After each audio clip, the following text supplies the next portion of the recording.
That means I'm forced to gavel people down more often than I'd like. So today, when the clock hits 0 and your 5 minutes are up, you will hear an automatic ding that will let you know that your time has expired.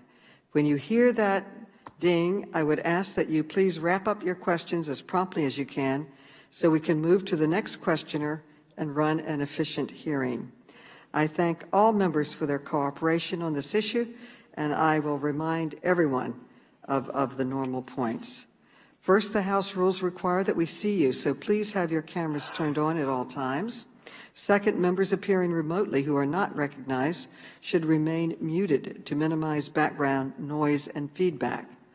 Third, I will recognize members verbally, but members retain the right to seek recognition verbally. In regular order, members will be recognized in seniority order for questions. Lastly, if you want to be recognized outside of regular order, you may identify that in several ways. You may use the chat function to send a request. You may send an email to the majority staff, or you may unmute your mic to seek recognition. We will begin the hearing in just a moment when they tell me that they are ready to begin the live stream.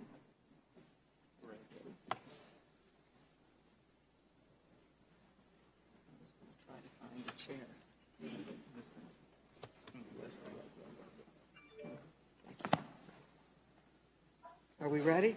Yes. We can? Okay. The committee will come to order. Without objection, the chair is authorized to declare a recess of the committee at any time. I now recognize myself for 5 minutes. On November 3rd, 2020, Joe Biden beat Donald Trump clearly and decisively in the presidential election. President Biden won 306 electoral votes to Trump's 232, and he beat Trump in the popular vote by more than 7 million votes. But rather than accept his loss, Donald Trump tried everything he could to overturn the will of American voters. He and his allies filed more than 60 lawsuits with false claims of election fraud and lost all 60 of them. He waged a pressure campaign at every level of government, from county election officials to secretaries of state, to the Department of Justice, to his own vice president, to try to prevent the certification of the election results. At each stage, Donald Trump and his allies were asked to bring forward evidence that the election was tainted by widespread voter fraud.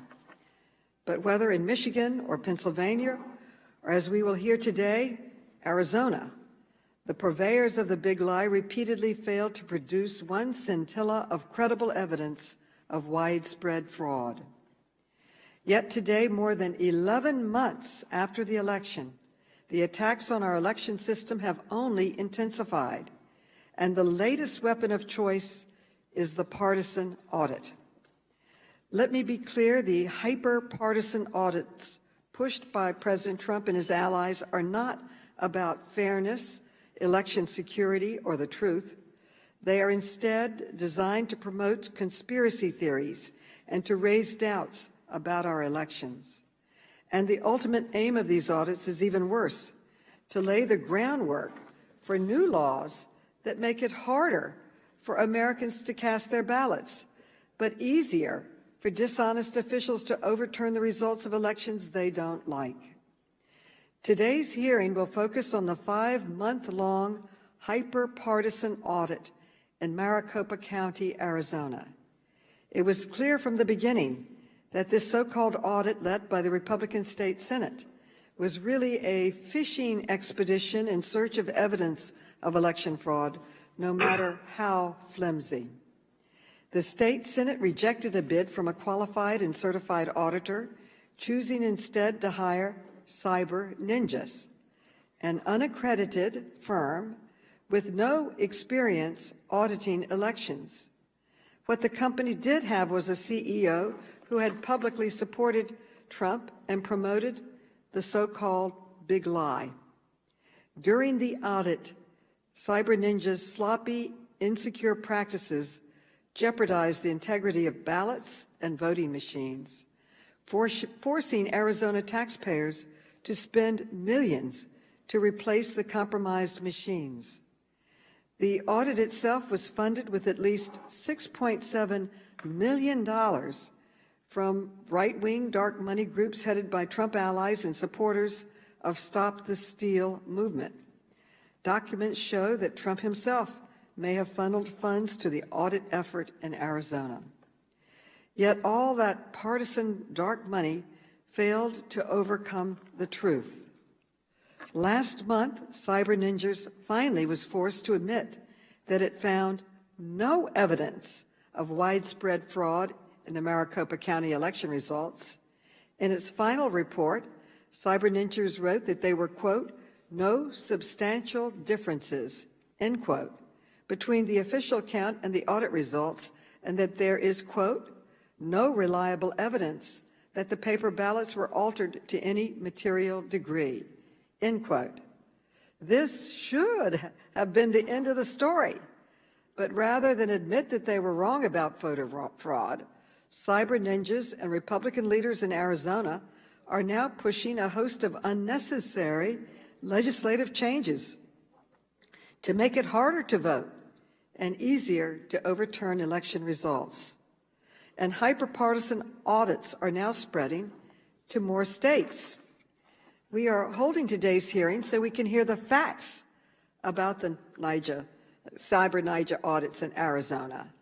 We invited the company's CEO, Doug Logan, to testify today so that we could hear firsthand about the audit's findings.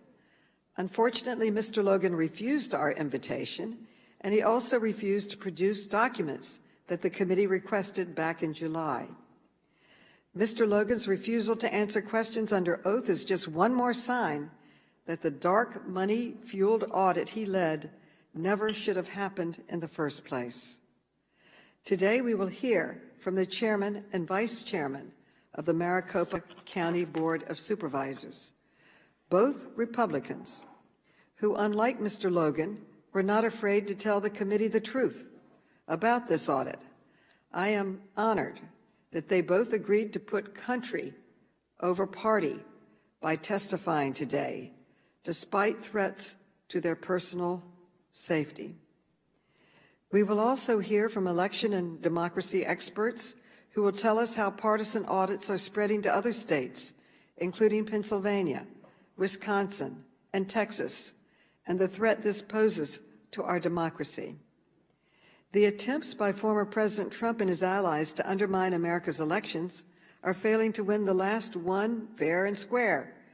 It represents the biggest threat to our constitutional republic since the Civil War. This committee will not be silent in the face of this threat. We will continue to conduct oversight to ensure that the American people know the truth about these sham audits and to protect our elections from further interference. But it should not just be Democrats who stick up for America's elections. I urge my Republican colleagues to follow the lead of our brave witnesses from Maricopa County by putting country over party and finally renouncing Trump's big lie. I want to thank our panelists for being today. Thank you so much for your testimony. And I now recognize the distinguished ranking member, Mr. Comer, for his opening statement. Well, thank you, Madam Chairwoman, for holding today's hearing, because half of America has questions about the integrity of our elections. Democrats unilaterally changing the rules in the middle of those elections, like what happened last summer, does nothing to answer the questions that 50% of Americans have with respect to the integrity of last year's elections. It's important that the American public have confidence in election results, so states and counties should be transparent and open to outside audits.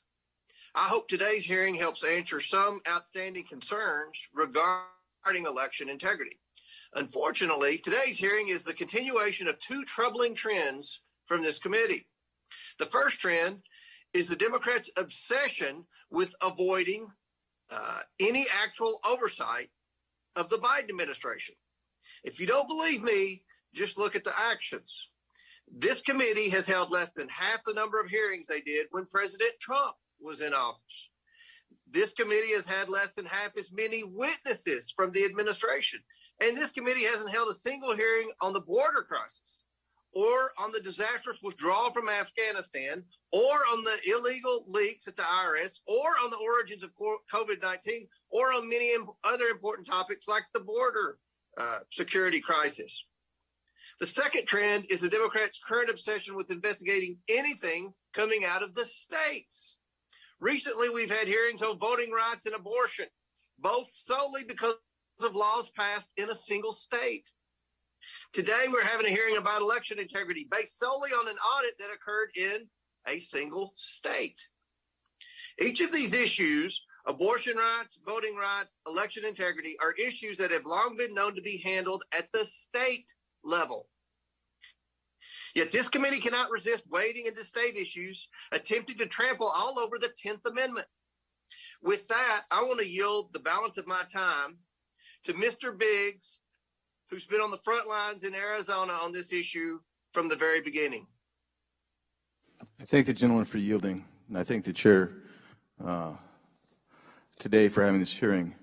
You know, the Democrats really can't have it both ways, can they?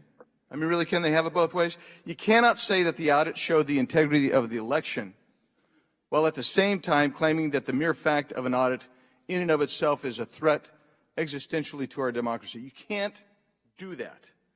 It's a fallacious, logical inconsistency. If, as you claim, by the way, claim I dispute, that the election was fair and properly conducted, a complete forensic audit ought to demonstrate that, which is what you assert. That's what you are asserting here today. But at the same time, you're saying, well, while the audit confirms what we think it did, when you cherry pick some of the statements from the audit report, you're also saying that an audit undermines the election integrity. Do you see the inconsistency of your position? If there are questions as to the accuracy of the election, a forensic audit will reveal the questionable outcomes and problems that need to be cured going forward, and the legitimacy of the election may be compromised. Dems and leftists have been highly critical of this audit even before it began. They had an agenda, and the chairwoman mentioned this agenda today, so that all of you are participating here, you can support this agenda. She said they don't think legislative changes should be made. That's what she said. That's why we're doing this today, because they think any legislative changes are not appropriate. Well, in 2018, in Maricopa County, most of you may not know this, there was such problems with the Maricopa County election that the Democrat county recorder, who is the elections official for the county, Adrian Fontes, got to go under scrutiny by this Board of Supervisors, the 2018 Board of Supervisors, who took everything back from him that they possibly could legally and statutorily. That's the history of problems in Maricopa County in our voting. Looking from the outside, the election process in Maricopa County was fraught with problems. If your claim was that the audit wasn't in order, you must acknowledge several broad observations of the auditors that they made with regard to this audit. It's everything from procedure and conduct or misconduct on the part of the board and specific elected officials. You cannot argue that the question regarding election integrity from the right is an attack on our democracy, our constitutional republic, especially after 4 years of the Democrats claiming that the 2016 presidential election was stolen because of Russian interference. Here's what a member of this committee said. Mr. Raskin from Maryland said, quote, "I would love to challenge the Electoral College vote because our election was badly tainted by everything from cyber sabotage by Vladimir Putin to deliberate voter suppression by Republicans in numerous swing states." That's what he said. And we went through literally 4.5 years, right up to the start of the November voting, the early balloting in Arizona, of Hillary Clinton and her supporters in the media saying that the 2016 election was stolen by Republicans. It is no secret that if you go back and look at polling data, everything from the Bush v. Gore era forward, the party whose candidate was not successful asserted that the election was not fair and impartial. No secret. Every polling outlet from that point, 2001, right on up to 2020, claimed that. I advocated for a full forensic audit because I felt like election integrity should be restored. One of the biggest things that I find problematic here is that the two statutory minimum audits committed to by the County Board of Supervisors that were done could have been easily expanded in a timely fashion to a full forensic audit. It chose not to do it. Spent $18,000 for those two audits, but spent literally hundreds of thousands of dollars, multiple lawsuits to prevent the audit that we're discussing today. And ultimately, the bottom line is we're here because this chairwoman and the Democrats don't want to see any kind of legislative change. I believe that there needs to be legislative change probably in Arizona. I don't know what's going on in other states, but other folks tell me that in their states there needs to be legislative change too. That's why we're here, is because the chairwoman would like to see legislative change scuttled.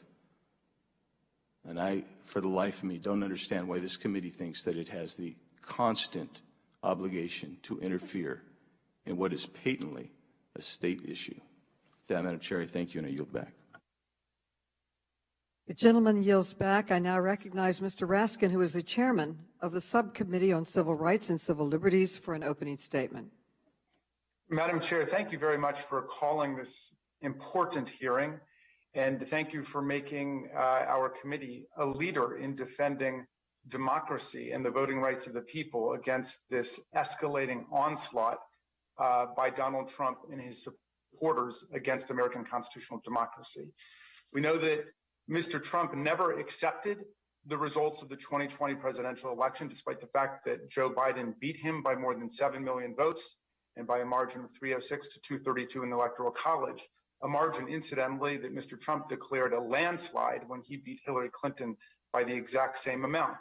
So Donald Trump moved quickly to try to browbeat state election officials, and they were the first line of defense of the democracy. People like Republican Secretary of State Brad Raffensperger in Georgia, who refused to participate in Donald Trump's election fraud, refusing to find just 11,781 votes that Donald Trump said was all he needed in order to overturn the lawful result in the state.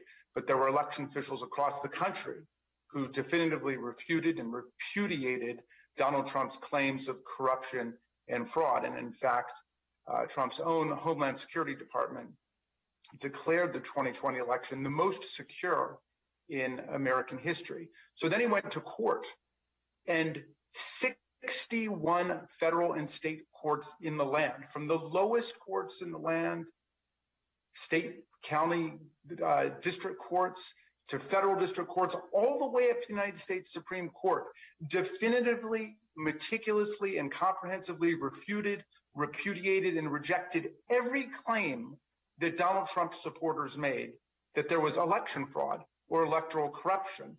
And even the claim that some of our colleagues have decided to float again today, which has been rejected all the way up to the Supreme Court, was one that was thoroughly vetted. The idea that when state election administrators or state Supreme Courts under state constitutions or under state legislative command act in the electoral process, that's somehow unconstitutional. There's no basis for that. It's been made up. It was floated in all of these courts, rejected in all of these courts. It was floated by the Attorney General of Texas, who sued in the Supreme Court. It was rejected. And then it was floated again on the House floor on January the 6th as the violent insurrectionary mob attacked us. It was rejected again. And yet the big lie lives now in these phony audits around the country. It was amazing and yet telling for me to hear the gentleman from Arizona essentially, I think he's trying to elide the fact that this audit rejected the claim that Donald Trump won in Arizona. I never really understood members from Arizona challenging the result by which they themselves were elected in the exact same election where they were elected. And yet still, I believe, and perhaps Mr. Biggs can correct me if I'm wrong, I hear him not even to be accepting the results of this audit, which say that Joe Biden got more votes than were lawfully reported by the state. And so will the gentleman yield? You've called me out and asked if I would respond. I'm happy to respond. Yes, but by all means, do you accept this audit which showed that Joe Biden won, and indeed by more votes than? That is not what the audit concluded, Mr. Raskin. You know better than that. Have you read the whole audit, or you cherry-picked the line which talks about the recount versus the tabulation machines? That we would have expected to be very similar, and it was. And so anything that might have inured to President Biden's effect is my question, Mr. Biggs. I'm happy to yield to you for that. Who won the election in Arizona? Donald Trump? We don't know, because as the audit, it demonstrates very clearly, Mr. Raskin, there are a lot of issues with this election that took place. We're going to go through those today, but you can continue, speaking of the big lie, you can continue to perpetuate it as long as you want, but we're going to find out. Madam Chair, there's the problem that we have. Donald Trump refused to accept the results, and unfortunately, we have one of the world's great political parties, which has followed him off of the ledge of this electoral lunacy.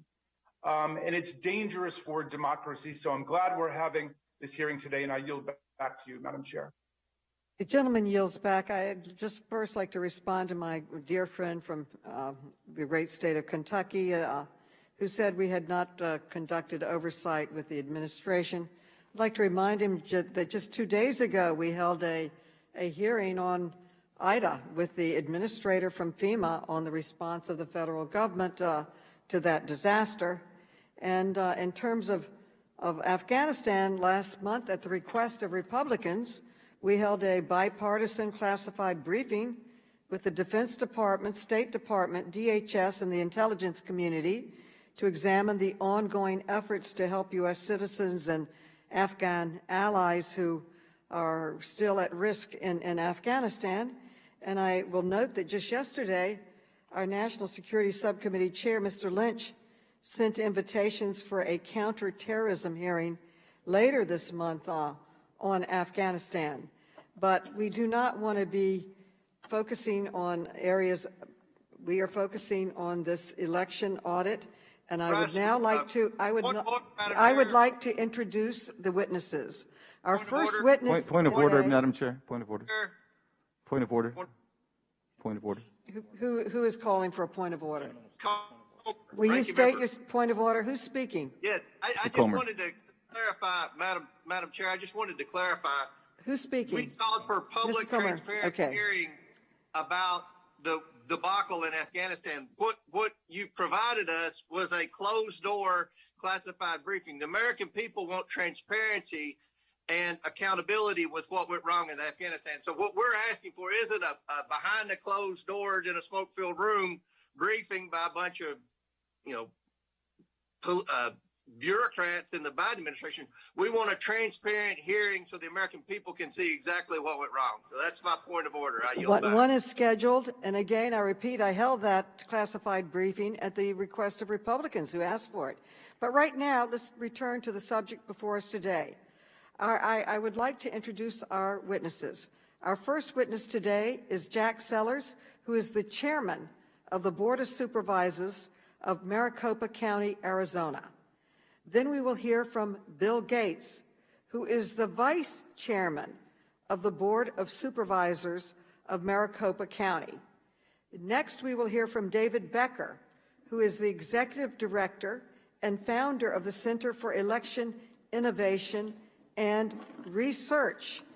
Next, we will hear from Gauri Ramachandran, who is a senior counsel at the Brennan Center for Justice.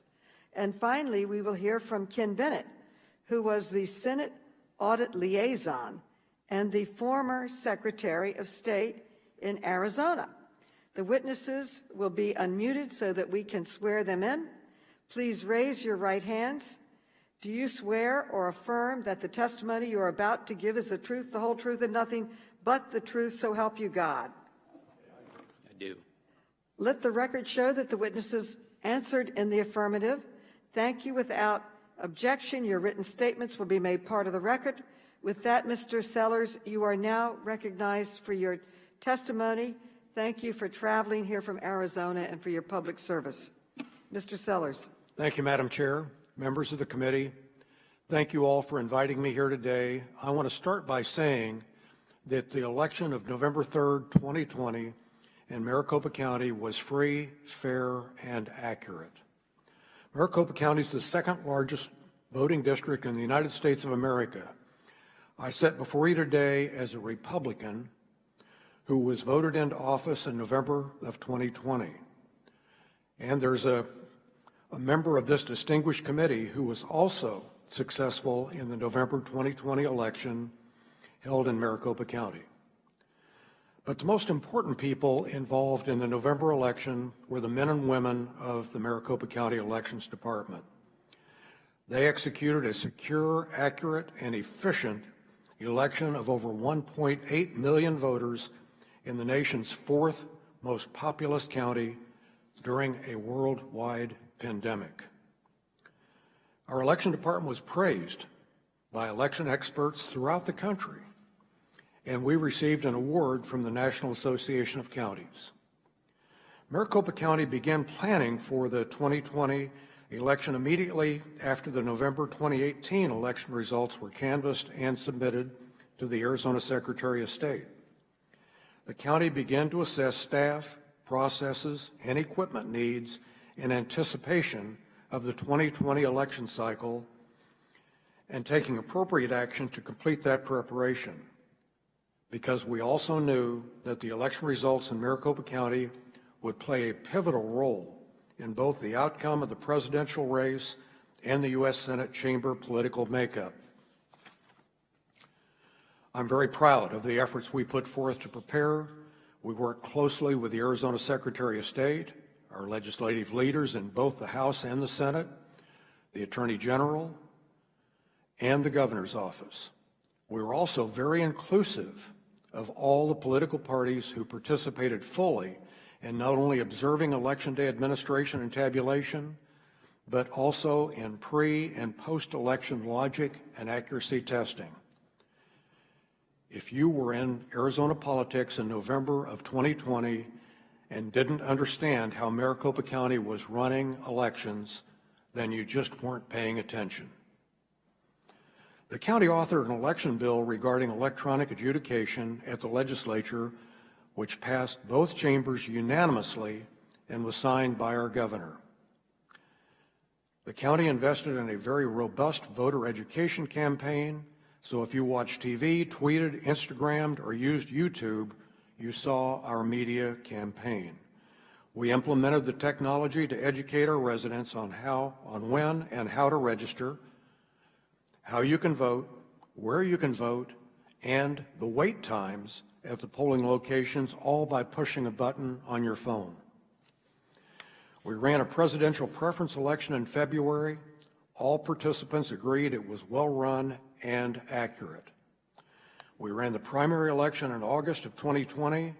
Again, the public, the candidates, and the political parties all agreed the county's election execution was excellent. We ran the 2020 general election in November, and suddenly, what to that point had been a great process was deemed fatally flawed by a small yet loud minority.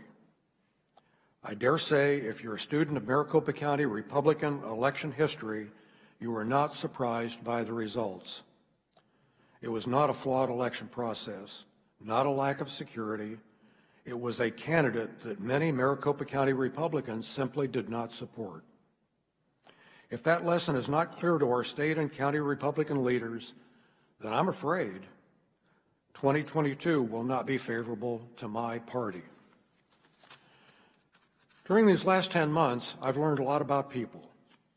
And frankly, I was naive in thinking that I could just sit down with our state Senate leadership and explain the answers to their questions and accusations, and we could put this uncertainty behind us and move on with securing a fruitful future for our residents.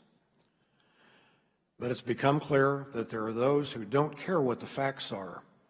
They just want to gain political power and raise money by fostering mistrust of the greatest power an individual can exercise in the United States, their vote.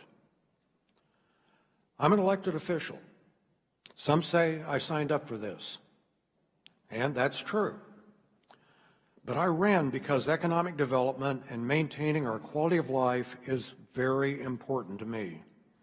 Making sure the Valley of the Sun has the proper investment in infrastructure, technology, and education is what drives me. Relitigating a failed campaign is not what drives me. So it's time to move on. It's time to put our efforts into securing a greater future for our country, and that's exactly what I plan to do. Thank you. Thank you. The gentleman yields back. Thank you. And Mr. Gates, you are now recognized for your testimony. Thank you very much, Madam Chair, Ranking Member, and members of the committee.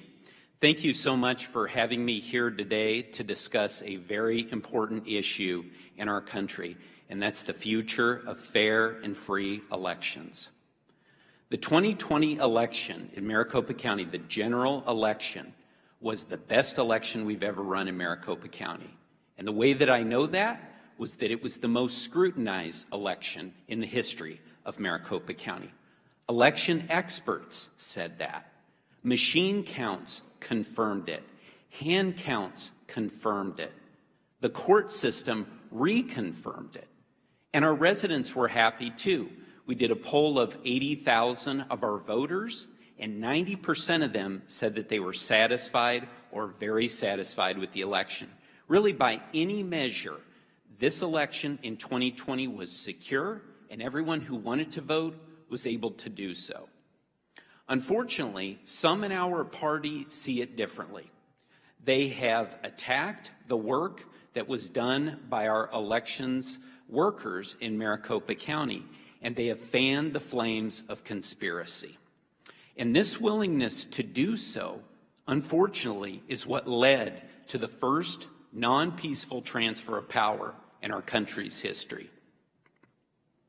And unfortunately, Arizona has been at the center of this attack on our American ideals. Even though Joe Biden won Arizona by 45,000 votes, 20 members of the Arizona legislature signed a resolution asking Congress to disregard those results and seat an elector slate of Trump electors. That was, without a doubt, a staggering refusal to follow the will of the voters. Next, Republican state senators went to court, and they tried to get from Maricopa County the people's ballots and the election machines, quote, sufficiently in advance of the congressional review of the Electoral College returns on January 6th, 2021. Now, when they failed, the senators carried on. They threatened to jail me and my colleagues on the Board of Supervisors.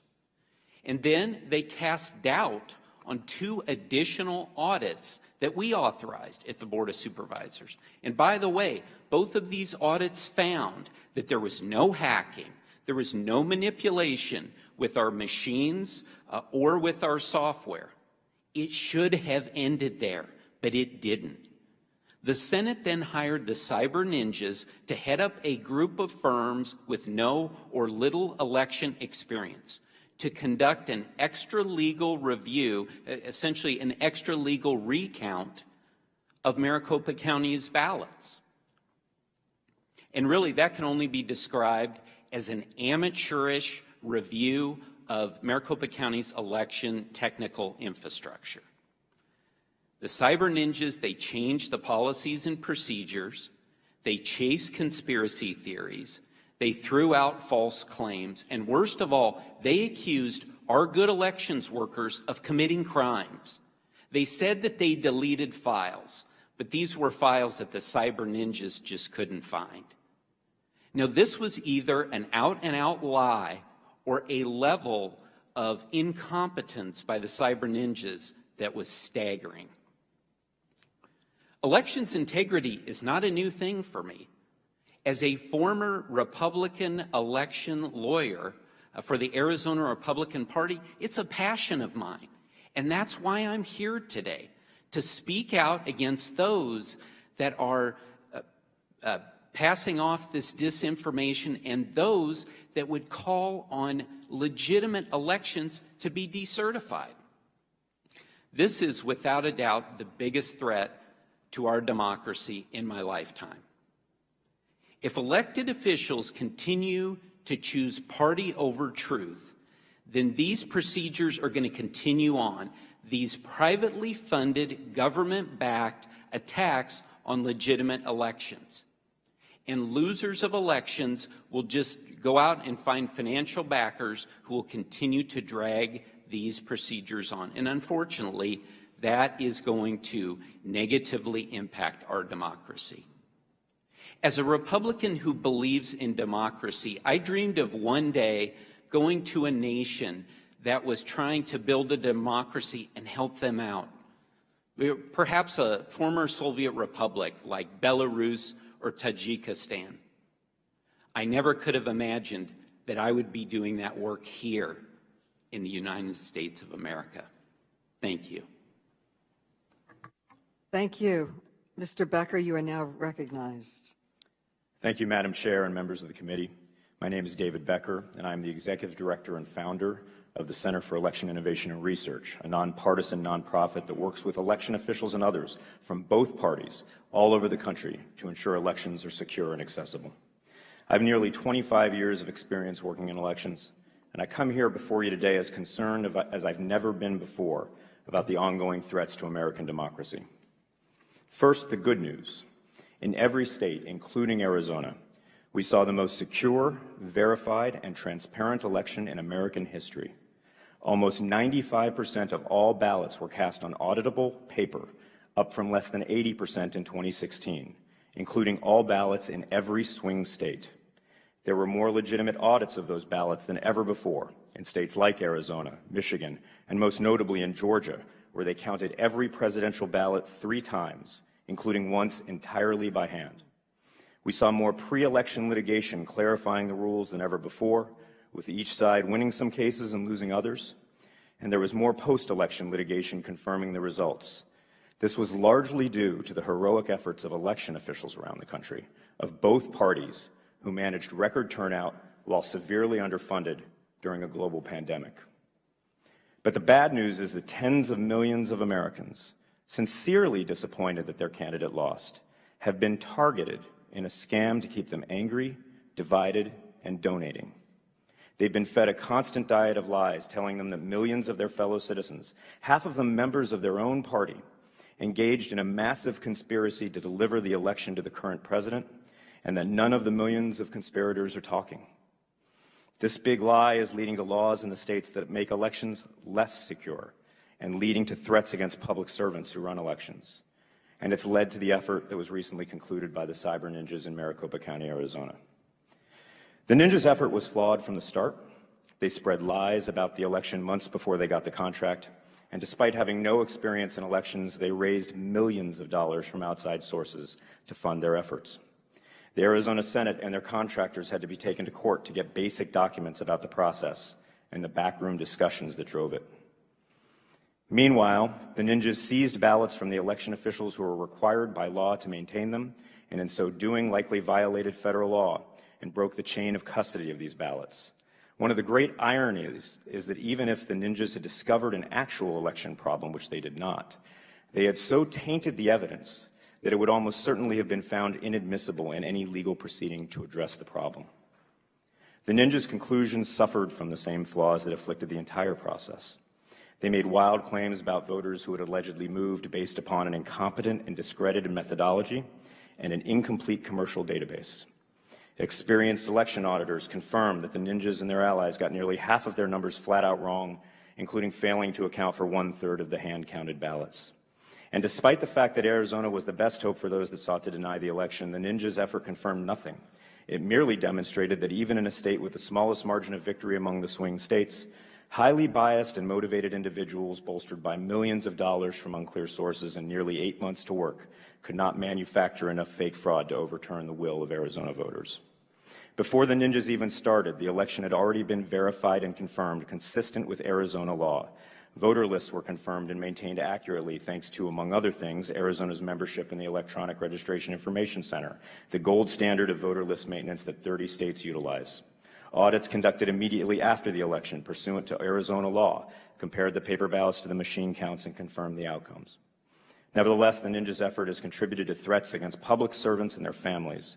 These threats are so pervasive that my organization recently formed the Election Official Legal Defense Network under the leadership of co-chairs Bob Bauer and Ben Ginsberg to provide pro bono legal assistance to election officials suffering threats. Notwithstanding, lawmakers in Pennsylvania, Texas, and Wisconsin have pushed similar flawed efforts, now beginning 11 months after the election. In each of these states, as throughout the nation, there is still zero evidence of significant fraud, even after nearly a year of looking for it. These efforts continue to have a disastrous effect on our democracy. We're at risk of losing a generation of professional expertise in election administration due to the ongoing threats. Laws are being passed that actually make elections less secure and inject more chaos into vote casting, counting, and certification of results. Validly elected leaders are finding their elections delegitimized and their ability to govern questioned. Ironically, many of the same lawmakers in these states are calling into question their own elections, just as members of the Arizona Senate have done. Let's be clear. Real post-election audits conducted transparently by professional election administrators under laws established prior to an election are a very good thing. We had more strong audits than ever before in 2020. If states want to pass laws requiring even better audits immediately after an election, I will be there working with them and helping them. I have already done so with both Republicans and Democrats in states like Georgia and Michigan. But that's not what happened in Arizona or other states. The legislatures in those states did not see any problems with their existing audit laws pre-election.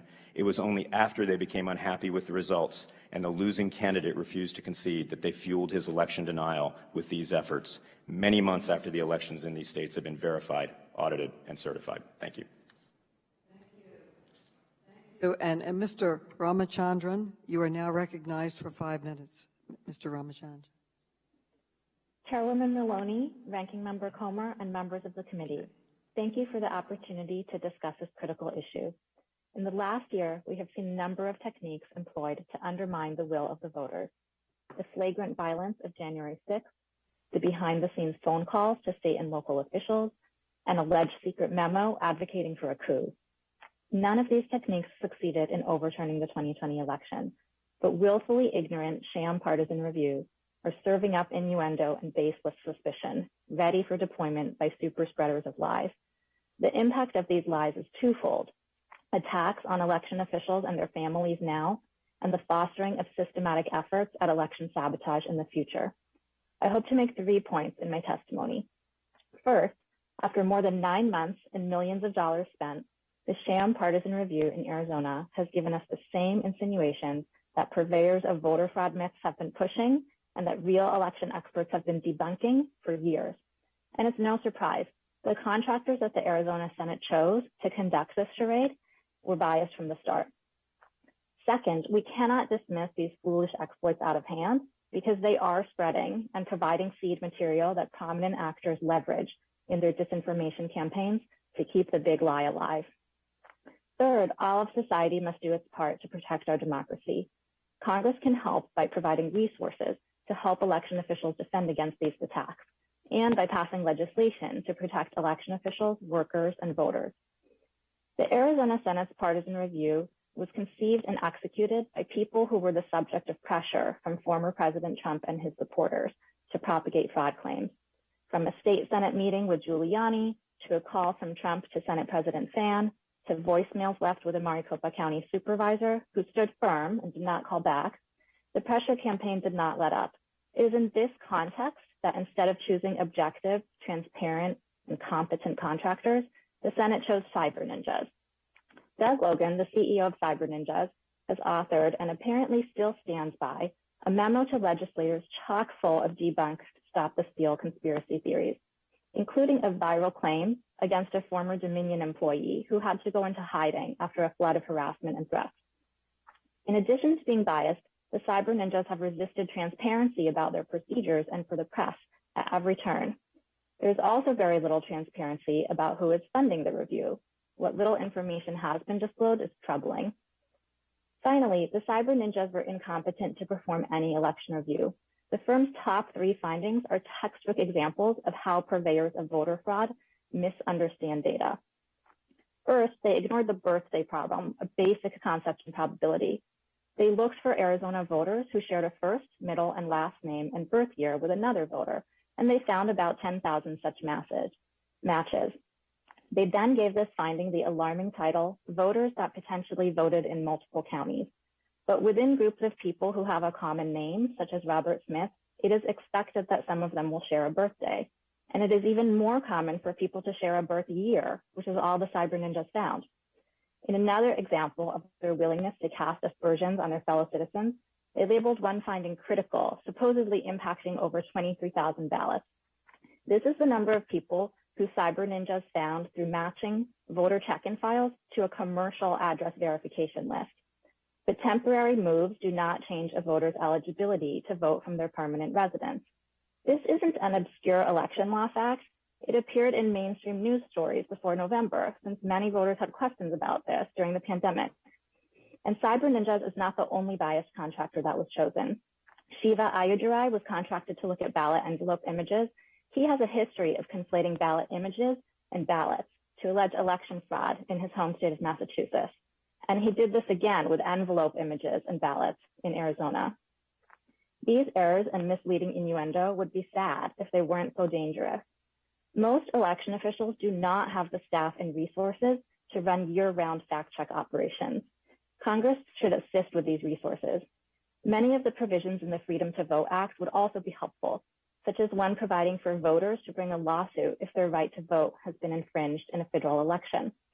This provision would provide a remedy in the worst-case scenario where an official gives in to pressure to overturn an outcome. Thank you for the opportunity to testify today. I look forward to answering your questions. Thank you, Mr. Bennett. You are now recognized, Mr. Bennett. Thank you, Chairwoman Maloney, Ranking Member Comer, and members of the committee. Auditing elections is not a threat to our democratic republic. Anything we can do to make sure our elections are transparent, trackable, and publicly verified only strengthens our country. Elections are how we, the people, give our consent of the governed, as is stated in the Declaration of Independence. And every citizen deserves to know that they are treated equally under the law, as guaranteed in the Constitution. Every lawful vote must be counted accurately and not canceled out by unlawful ones. Even the election system used by Maricopa County, known as Dominion, points out in their marketing materials that the fourth of 4 steps in an election is to audit the election. They even trademarked that module, saying, quote, "This ballot-level audit trail allows election officials and other stakeholders to review not only the ballot images, but also the tabulator's interpretation of each ballot," end quote. And why does each ballot matter? In 2020, Arizona had the closest contest for president in our state's history. To use numbers we can all easily relate to, if Arizona was 1,000 people, we had 80% or 800 people vote.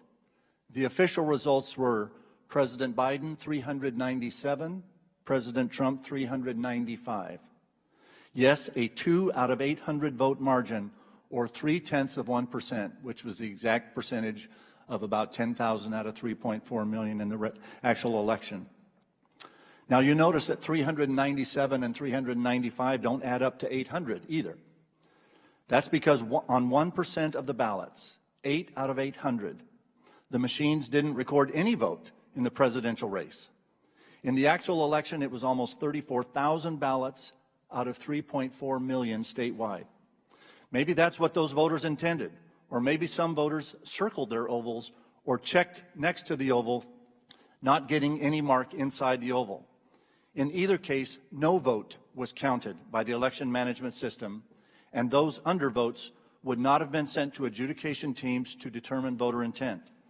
This fact alone warrants auditing an election that was this close by reviewing each ballot, which is exactly what we did in the audit.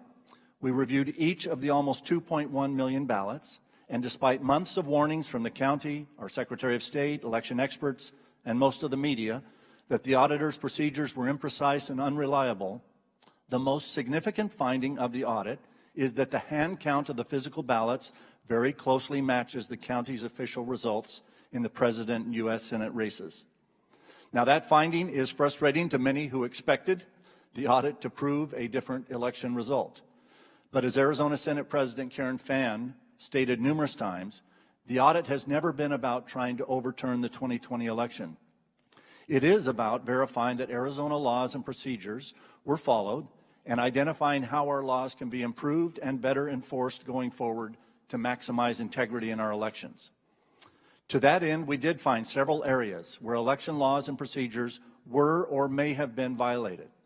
These include missing or unmatched signatures on ballot envelope affidavits, missing serial numbers matching duplicate ballots to their originals, common usernames and passwords used to log into the election management system, insufficient security protocols and procedures, deleted files and churned logs from the data delivered to the Senate, and numerous voter registration anomalies. Now, some of these are findings and some are observations or questions to which the county say they have answers and explanations. We welcome those answers. One of the most disturbing aspects of the audit was the county's lack of cooperation, especially their unwillingness to answer any questions once the audit began. Not many people like to have their work checked, but audits are much better with the cooperation of the auditee. The audit report has been forwarded by the Senate to our State Attorney General, whose election integrity unit will work with the county to find those answers and accountability. Election integrity is so important, we must find ways to work amongst different levels and branches of government to achieve it. No election or election audit can be conducted perfectly, as they are administered by imperfect human beings. I believe the majority of election officials throughout our fine state are honorable, well-intentioned people trying to do the best job they can. I believe the same about the audit. We should not fear auditing elections. We should embrace it and welcome it. Okay. Thank you. Thank all of the panelists for your testimony. I now recognize myself. Chairman Sellers and Supervisor Gates, thank you for being here today. You are both lifelong Republicans. Mr. Gates, I understand that you even founded a teenage Republican Party while you were in high school, and I don't think anyone would question either of you for your long-held allegiance to the Republican Party. Yet you have both been outspoken messengers that the 2020 election was safe, secure, and fair, even when that message has brought you into conflict with members of your own party. Nearly every Republican in the Arizona State Senate voted to hold both of you in contempt for standing up against the Cyber Ninja audit. One Republican state senator called for the entire Maricopa board to be arrested and put in solitary confinement. My question for you, Supervisor Gates, why have you chosen to speak out so forcefully on this issue, even against some members of your own party? Well, thank you, Madam Chair. It hasn't been easy to do this. I have been a lifelong Republican, and I'm proud to be a Republican. But I'm also a member of the Board of Supervisors, and as was mentioned earlier, the Board of Supervisors took more authority in running elections in 2020 because we wanted to run an excellent election, and we believe that that's what has happened here. But the problem is that as people have been distorting what happened in this election, I have no problem with people raising questions. What I have a problem with is people going to the lengths, as you mentioned. We had gone to court to get direction from a Superior Court judge on whether we had the legal authority to turn the ballots over. We had asked for an expedited hearing, and despite that, The Arizona State Senate was one vote away from holding us in contempt and most likely detaining us. That was wrong. It was also wrong, once they had the ballots, in my opinion, to conduct an audit with auditors who had no elections experience, and then also auditors who clearly had a preconceived notion. I don't have a problem with audits. I had concerns with this particular audit, and that's why I'm speaking out. And Chairman Sellers, what about you? Why are you speaking out today? When I first got on the Board of Supervisors, we were in the process of taking the parts of the election process back that we could, because we'd had some issues with elections in the past couple of elections, people waiting in lines for 4 or 5 hours and those kind of things. And the interesting thing to me was that every step of the way, we ensured that we were staying within the U.S. and the Arizona Constitution on everything we did.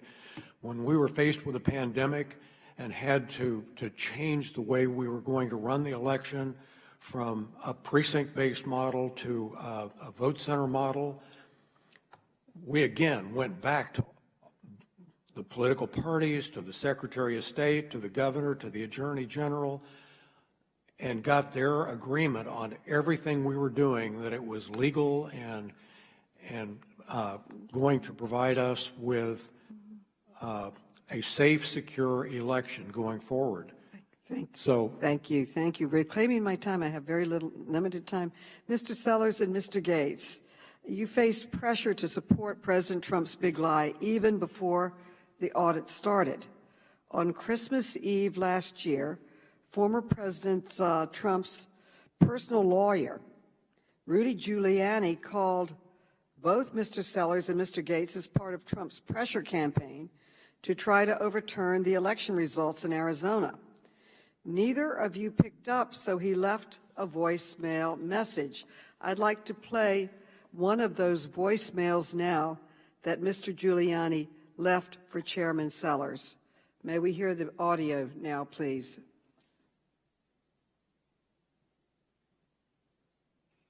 Hi, Rudy Giuliani, President Trump's attorney, calling. I'm hoping we could have a chance to have a conversation. I'd like to see if there's a way that we could resolve this so it comes out well for everyone. We're all Republicans. I think we all have the same goal. Let's see if we can get this done outside of the courts. Gosh. Okay, call me anytime. No problem. Bye. Mr. Giuliani said, and I quote, we're all Republicans. I think we all have the same goal. I'd like to ask you, Supervisor Gates, what do you think that goal was?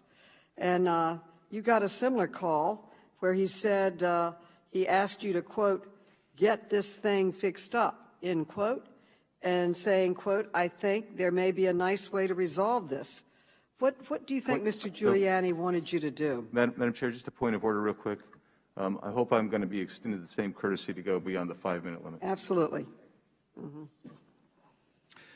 Madam Chair, that voicemail was left at a time we were in litigation with the state Senate over turning over the ballots in the election machines. I think he was trying to get us to settle that lawsuit so that they could very quickly get the ballots in advance of the January 6th certification of the Electoral College.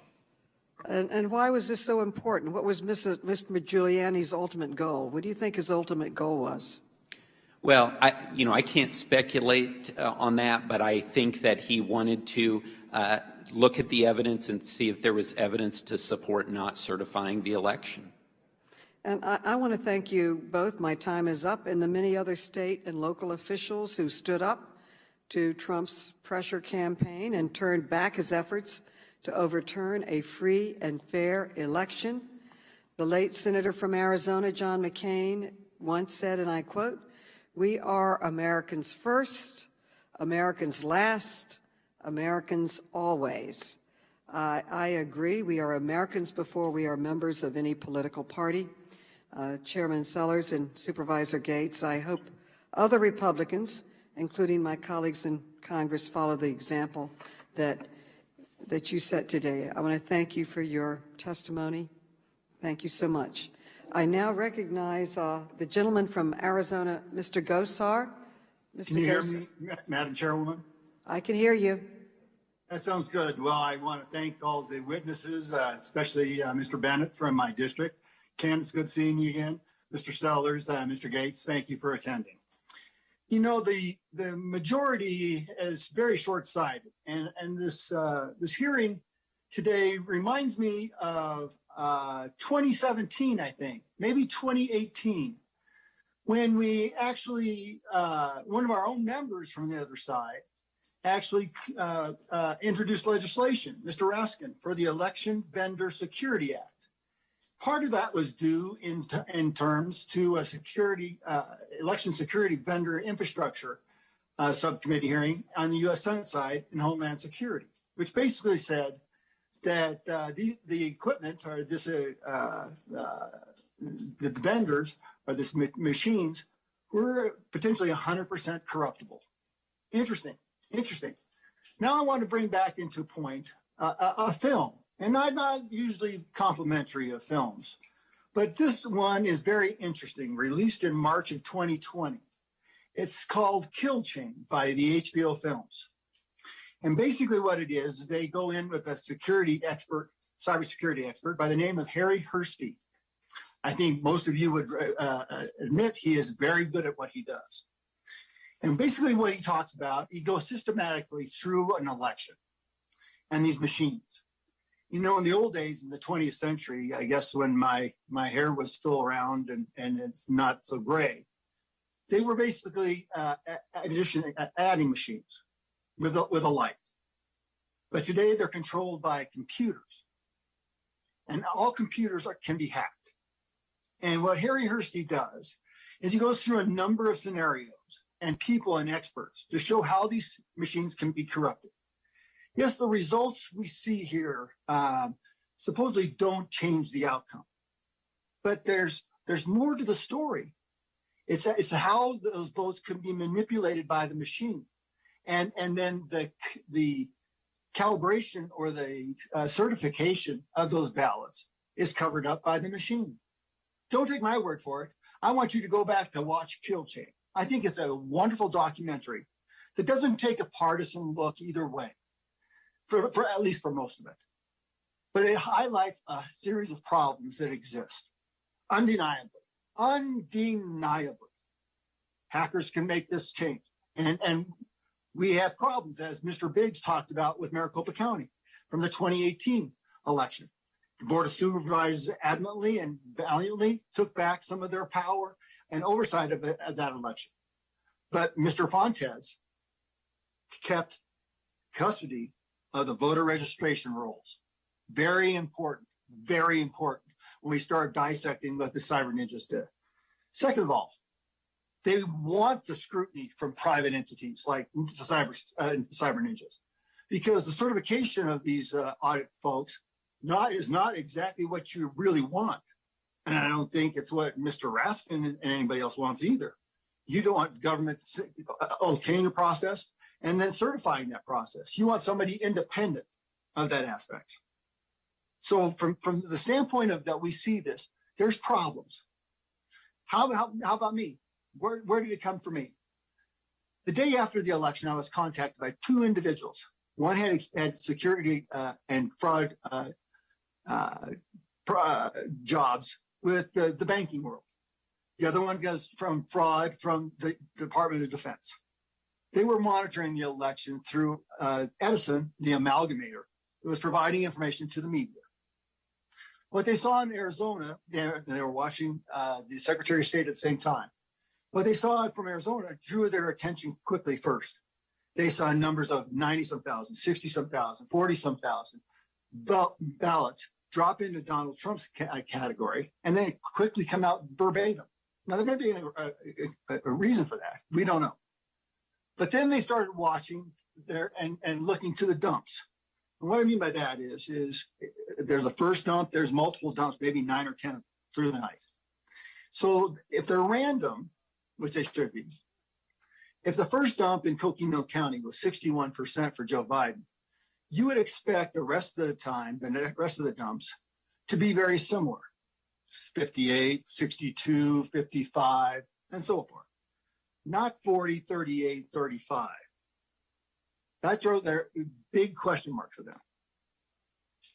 There were 4 anomalies in our state: Maricopa County, Pima County, or Tucson, Coconino County up in Flagstaff, and Pinal County down just southeast at Phoenix.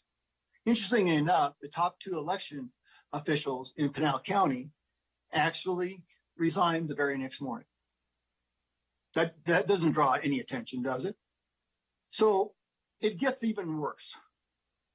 So they go, the election, Maricopa Election Committee actually takes 100 random duplicate ballots. These are ballots that can't go through the machine for smudges, tears, whatever. And you do a new one with judges from both sides of the aisle looking over, making sure that it's done right.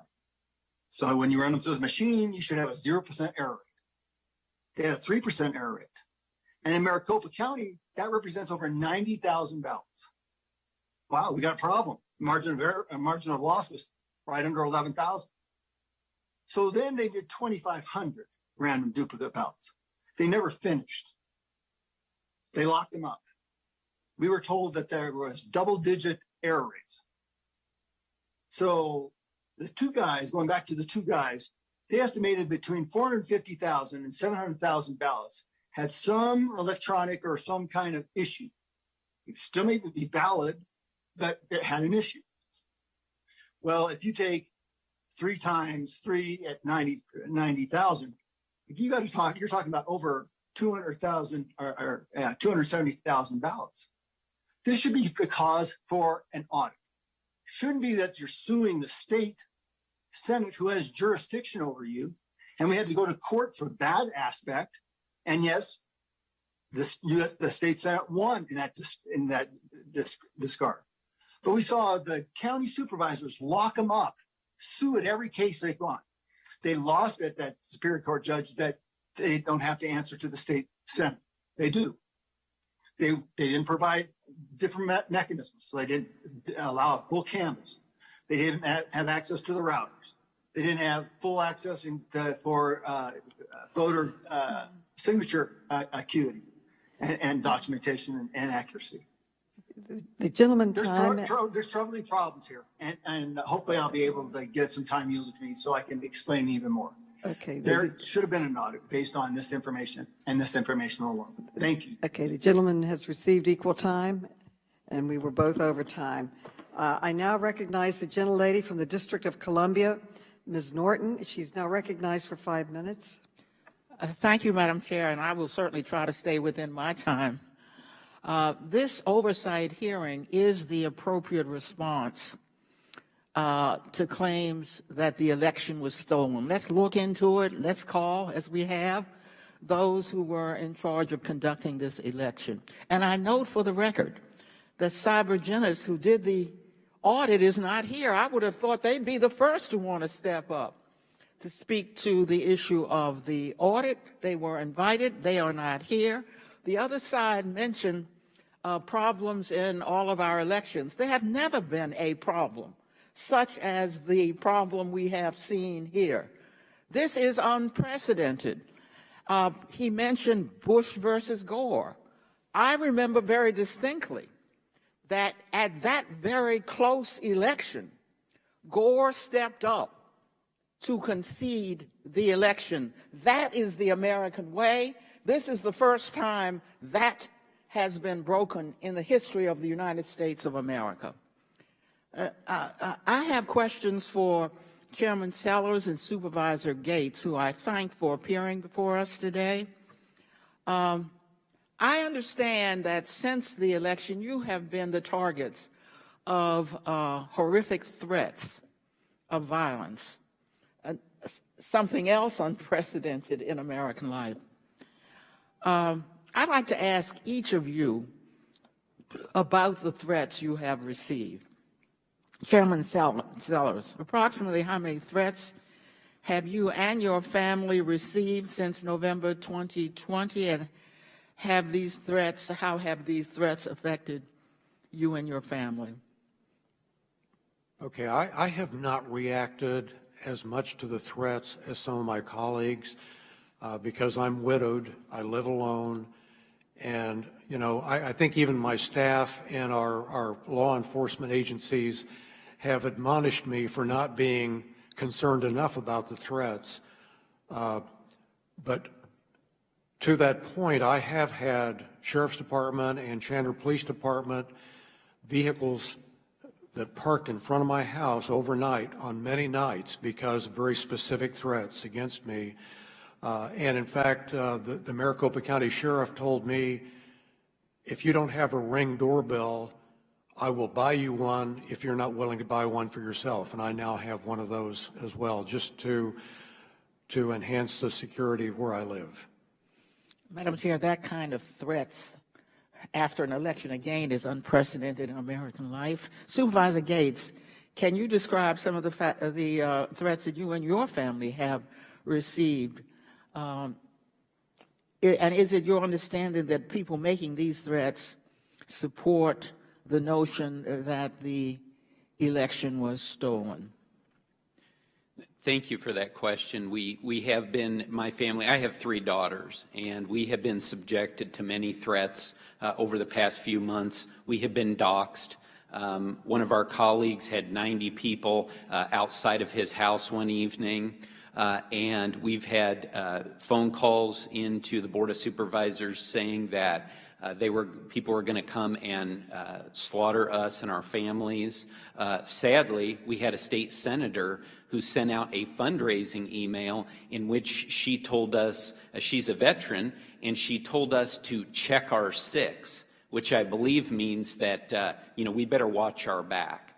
This is clearly an attempt by people, and we see it on both sides of the aisle, sadly, people all across the spectrum. But for us, it's generally been people who have been unhappy with the election result. There's been an attempt to intimidate us and intimidating others who are doing elections work. And that's what I'm most concerned about, is that this would deter good people who want to be involved in running elections in the future from getting involved and making a difference. Vice Chairman Gates, that's a very important point. These are volunteers. We need them every election. Could I ask you, Chairman Sellers, have other supervisors and employees of the county been targeted by similar threats of the kind that you and the Vice Chairman have mentioned? Yes, absolutely. And in fact, we had a fence put up around our building in downtown Phoenix, a fence put up around our election headquarters, just to protect the employees who are. And the important thing to me is that the Elections Department people are nonpartisan people that have worked through all the elections without any political involvement at all. They are just experts at what they do, and yet they as well were getting threats. Madam Chair, this has been important to put on the record. This kind of conduct you would expect in an autocratic republic, not a democracy like the United States of America. That's why this hearing is so important, and I thank you. Thank you. I now recognize the gentleman from Arizona, Mr. Biggs, for as much time as he needs. Thank you. I'll try to stay as close to that 5 as I can, Madam Chair. Thank you so much. It's unfortunate that we've devolved that there are threats. I mean, that really is a terrible thing. I spent the first 2 years receiving threats from the hard left repeatedly. I couldn't even hold town halls anymore because I had to have massive amounts of protection there for not just for me, but for anybody who would come, because we had no idea what would happen. The threats were real. I know that Senator Fan, the president of the Arizona Senate, has received threats from the other side as well. So, I mean, this is a problem that we face in a very divided nation right now. But I wanted to I had to point out something about Vice Chair Gates' testimony that I thought was interesting, because you mentioned in your written testimony, I read that, and you stated it because you kind of read that today, that the Senate was trying to put you in jail. That isn't really the full context. The full context was this, that the Senate in December, after their hearing, issued subpoenas. You guys were negotiating, trying to figure out how to respond to those subpoenas. Didn't happen. In January and February, there was an attempt to issue second subpoenas. Those subpoenas were not responded to.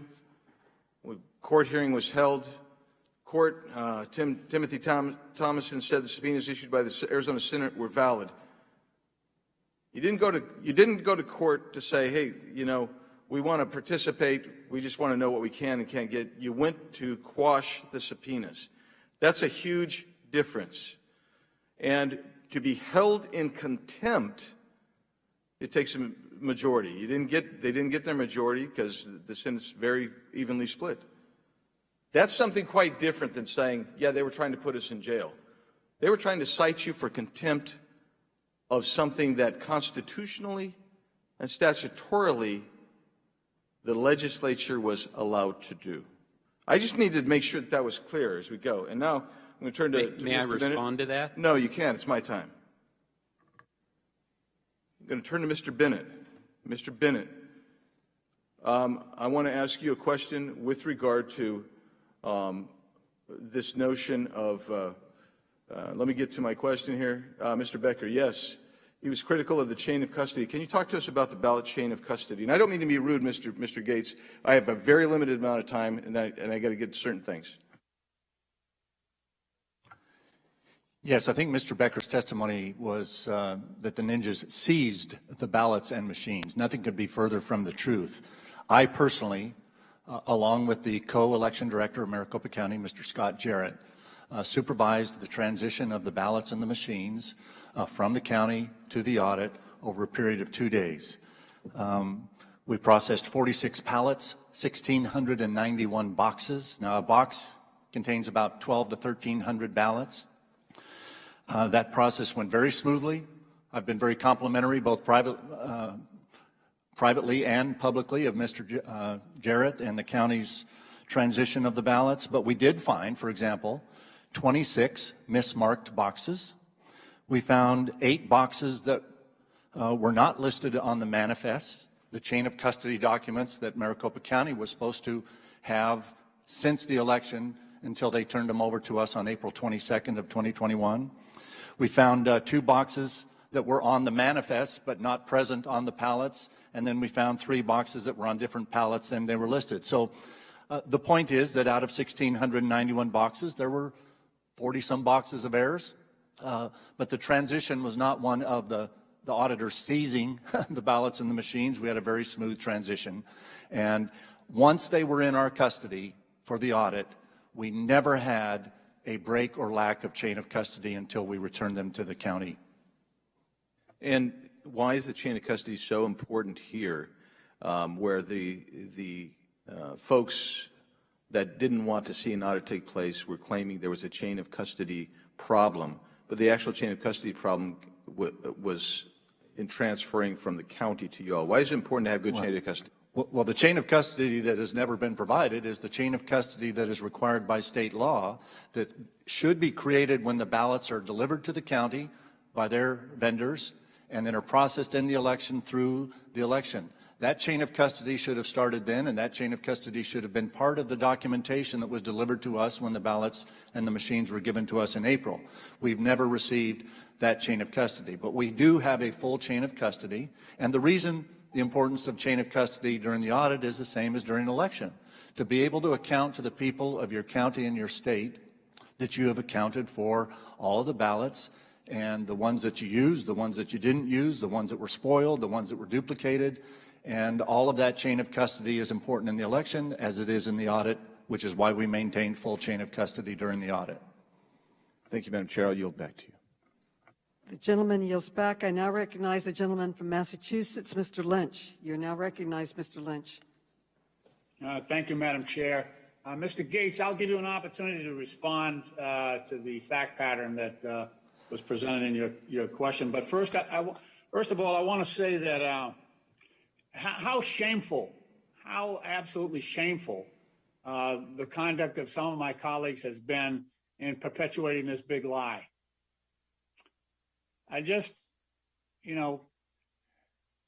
I chair the subcommittee on national security, and we regularly visit failed states,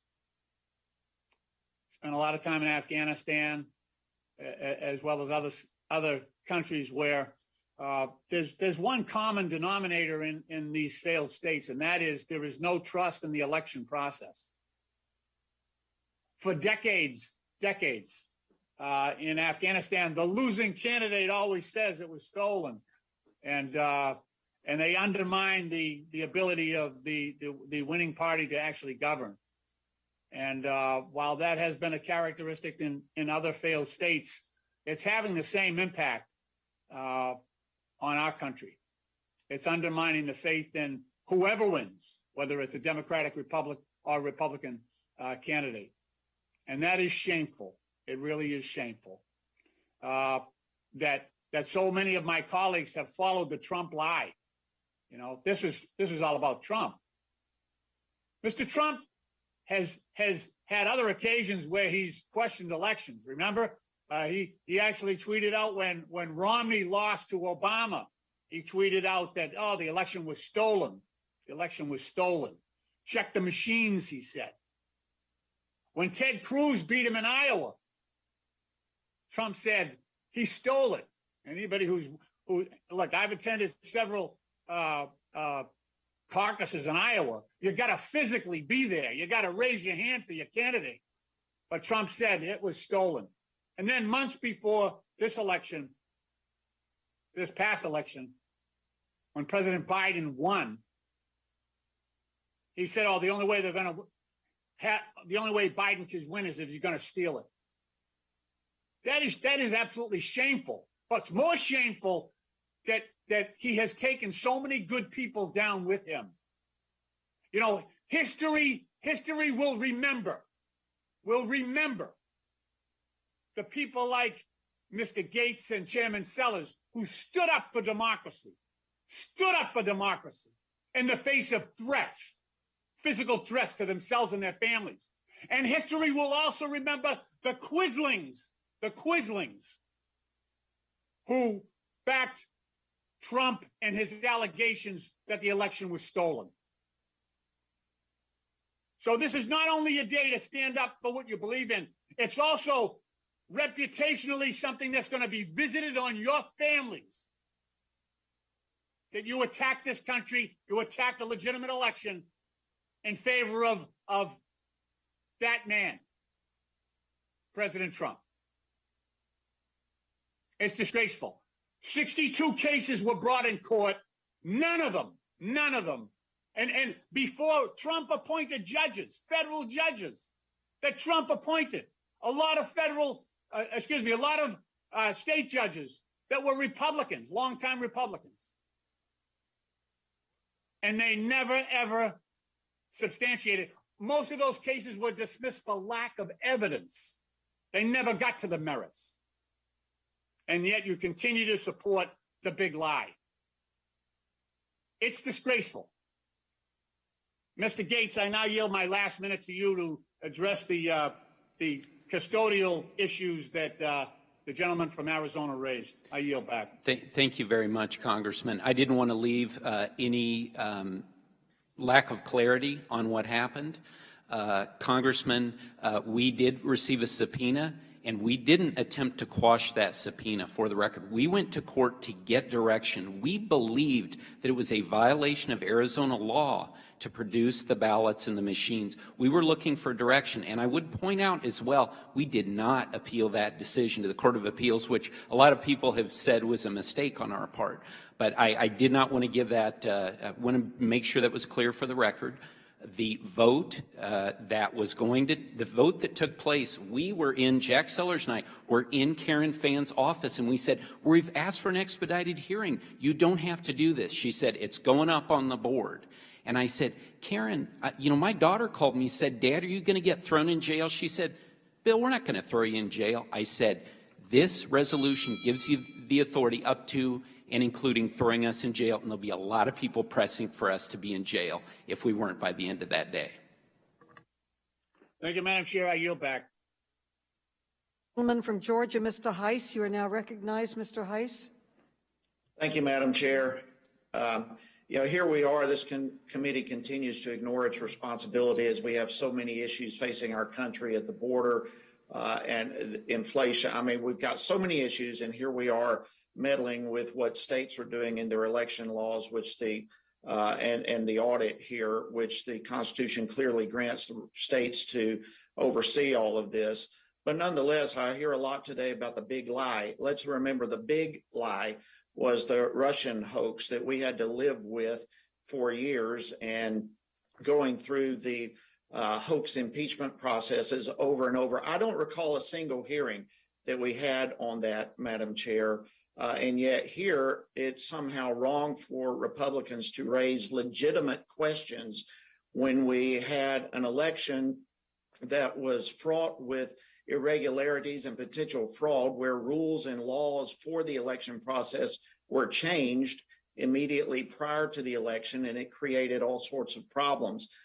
And I think all of us recognize this, our republic is based on the foundation that the people, the voters of this country, must have faith and confidence in our election process. And yet tens of millions of people from this last election have serious concerns as to what happened, and serious concerns with potential fraud. There are thousands and thousands of affidavits of people expressing that. Many of those affidavits I personally have looked at. And when the people of this country lose faith in their elections, when they lose the belief that they can enact change at the ballot box, then we are in serious trouble. And for us somehow to have an attitude that it's okay to sweep these concerns under the rug is a major disservice to our Constitution and the people of this land. Wherever, if ever, there is a fraudulent vote, that vote in itself, by nature of what it is, suppresses the vote of a legal voter. Whatever way the legal voter expressed his or her opinion at the ballot, if there is a fraudulent vote on the other side, then that legal vote is suppressed. We must look at these things. We cannot sweep these under the rug. And the only way to expose this type of thing, or the only way to deal with this type of potential crisis in our election, is to expose it and to address the problems straight up. My home state of Georgia, as we all know, in many ways has become the center of, thankfully, the Georgia General Assembly has addressed the problems and they enacted SB 202, which is a great step forward to making sure that we have fair, accessible, secure, and transparent elections in our state, regardless of what Democrats try to portray with the election law. And Madam Chair, I would ask unanimous consent to submit SB 202 to the record of the long summary of that bill. Without objection. Thank you very much. And in spite of it all, Georgia has not been able to have a full audit, which I believe we should have, and I continue to call for. But in all that context is why I believe this Arizona audit is extremely important and something that we've got to continue to look at. I think it's unfortunate that Maricopa County in many ways resisted this, and only through subpoenas and court order finally got through with all of this. But there are still problems. There are inconsistencies. There remain question marks with the Arizona results. For example, there appears to be many ballots from individuals who had moved prior to the election. There are missing files from the election management system. We have a host of other issues where the numbers don't add up. They don't equal up to one another. That's a serious problem. There were ballot batches that were not clearly delineated. We have serial numbers that were missing, originals that were duplicated more than once. As we've already heard, chain of custody issues. And look, the question is, folks, we have got to take this whole issue of election integrity seriously, regardless of whether you're pleased with the outcome of the current administration and the disastrous results happening in our country. Election integrity is of utmost importance to our country. We've got to look at this in a serious way. And I see my time has expired, but where there are concerns of fraud and irregularities, they must be dealt with. And I encourage us to move forward with that kind of attitude. And with that, Madam Chair, I yield back. The gentleman yields back. The gentleman from Maryland, Mr. Raskin, you are now recognized. Unmute, please. We can't hear you. Unmute, please. Thank you, Madam Chair. I hope that those colleagues who are saying that legislatures have a right to obtain the information they seek and that holding people in contempt for not complying with subpoenas is not an excuse to put them in jail, but rather it is an attempt to effectuate the people's right to information will remember that this week and next week as the legislature you belong to works to get information from material witnesses to the violent insurrection that led to the wounding and the injury of more than 140 officers and interrupted the counting of electoral college votes for the first time in American history in the most sweeping violent attack on the U.S. Capitol since the War of 1812. So that's a point that people should keep in mind. So the second point I want to make is you cannot bemoan the people's loss of faith in elections while you're spreading information and propaganda that are eroding the people's faith in elections. Now, when there are real problems, all of us need to act to address them. But I don't think it's a fitting response to the situation to spread lies and propaganda and disinformation that are being refuted today by Republican witnesses and then say we have a problem with people's faith in elections. Now, Madam Chair, this is one of the most important hearings I've ever seen in my life. There's no doubt this is the most important thing going on in America today, and I hope everybody listens to it. We have before us top-ranking, highly qualified election officials who happen to be Republicans, Chairman Sellers and Mr. Gates, who have told us that the election in Maricopa County was the most secure, verified election in our history. They have told us that the attacks on the election are a scam to keep people angry and donating. They have said that the attacks on the election are lies. They have explained to us that the elections in Arizona were free, fair, and accurate, and that Joe Biden won by more than 45,000 votes. This was confirmed by the counties, confirmed by the hand counts, confirmed by the machine counts, and confirmed by the people, over 90% of whom believe the lawful results. And yet still, we have people today in this hearing trying to perpetrate the big lie, which their own concocted audit itself discredited. So it's just a remarkable moment and an extraordinary thing for America to see here. Now, Chairman Sellers, let me come back to you. Was there any fraud or corruption materially affecting the outcome of the election in Arizona in 2020? No, and in fact, before we certified the election, we asked a lot of questions. You know, we had an over 2-hour meeting where the results of the election were presented to us. We were able to ask questions that had been presented to us by different people in our legislature and our Senate. And, you know, we very carefully went through everything before we canvassed and approved that election. You have invoked in this remarkable onslaught, which continues by Donald Trump and his followers against the election, a, quote, staggering refusal to follow the will of the people, which of course is the essence of democracy. How do you explain this staggering refusal to follow the will of the people? Well, you know, I'm not sure how I explain it, because a lot of people don't seem to realize that the Board of Supervisors do a lot of things other than just elections. And we are the fastest growing county in the United States, and I'm so anxious to get us back on to doing the kind of things that are truly important for us to be doing rather than relitigating things. And as people have asked questions about the audit and the things that have been brought up in the audit, virtually everything has already been answered.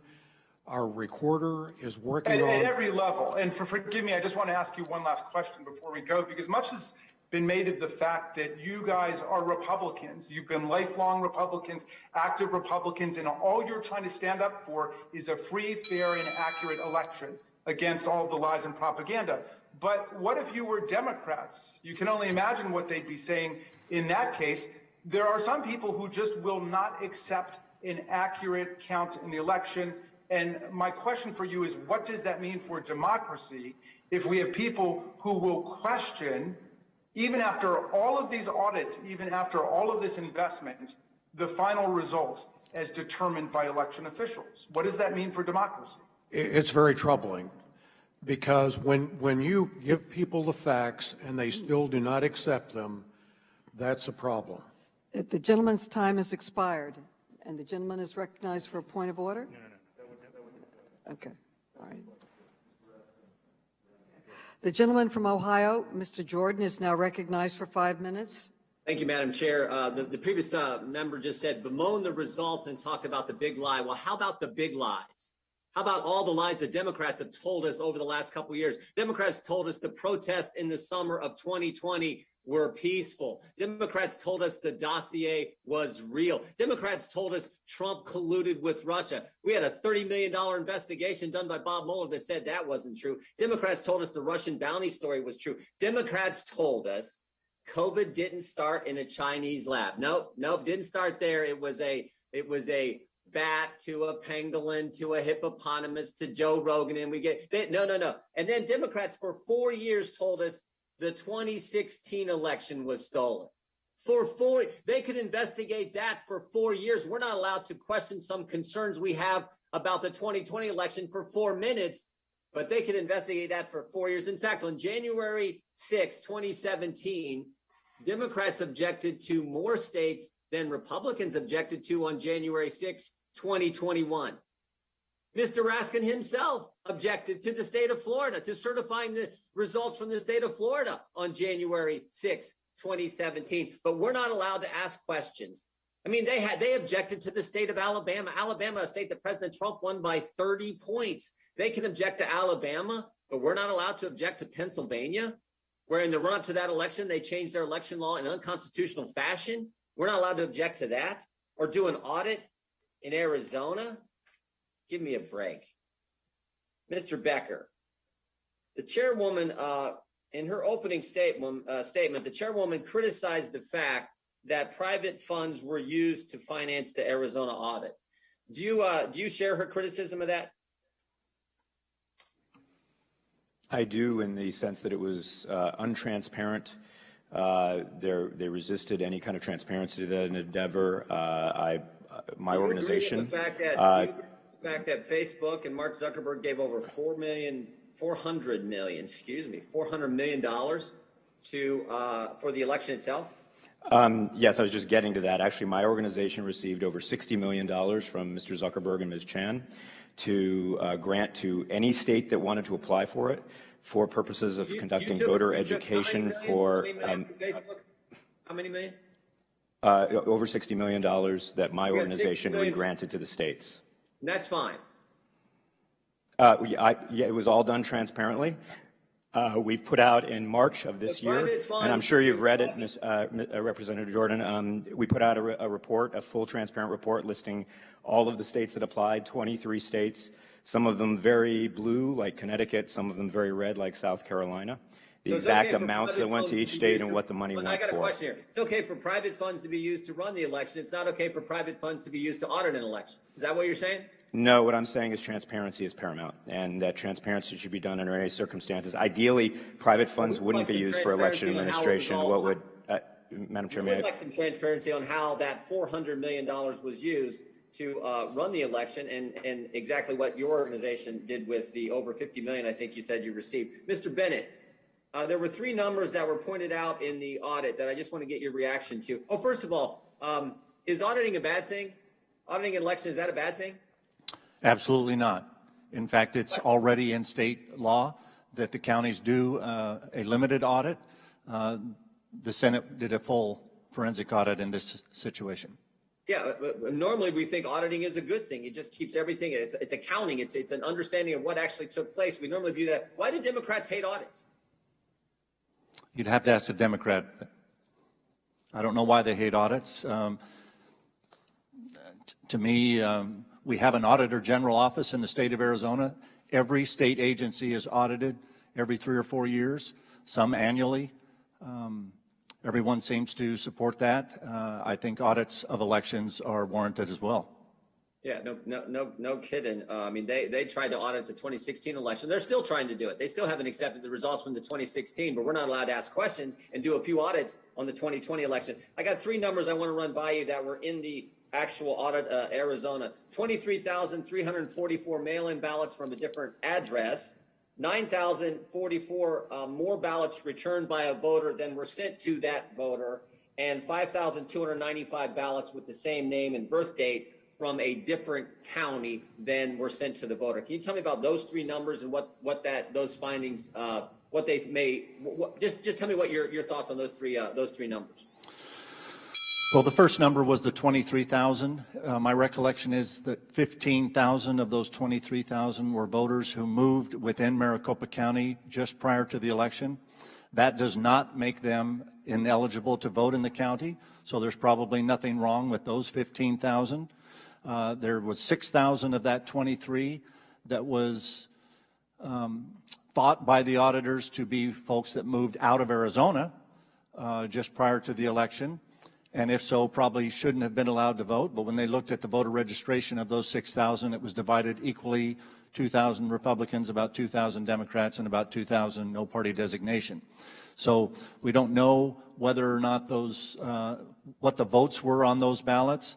6,000, that was 6,000. That was about 6,000, yes. Okay. The other two numbers that you mentioned are numbers that the auditors determined to be questionable based on their comparison of the final vote data released by Maricopa County compared to commercial databases. That has given rise to questions that Maricopa County says that they can answer. And so, as I said in my testimony, we welcome answers and verification of that from the county. Okay. What about the gentleman's time has expired, and maybe we can get these answers in writing on that. The gentleman from Georgia, Mr. Johnson, is recognized for 5 minutes. Thank you, Madam Chair, holding this very important hearing.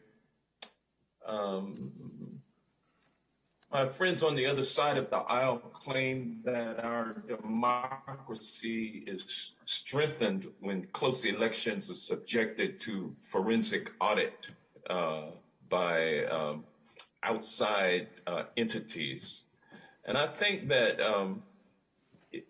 all reasonable people would agree that if Maricopa County should have hired an outside entity to conduct a forensic audit of the Maricopa County 2020 presidential election, then Doug Logan and the Cyber Ninjas should not have been the firm entrusted with that obligation. Why? Because the Arizona State Senate knew that Doug Logan and his business, known as the Cyber Ninjas, had absolutely no election or auditing experience or expertise.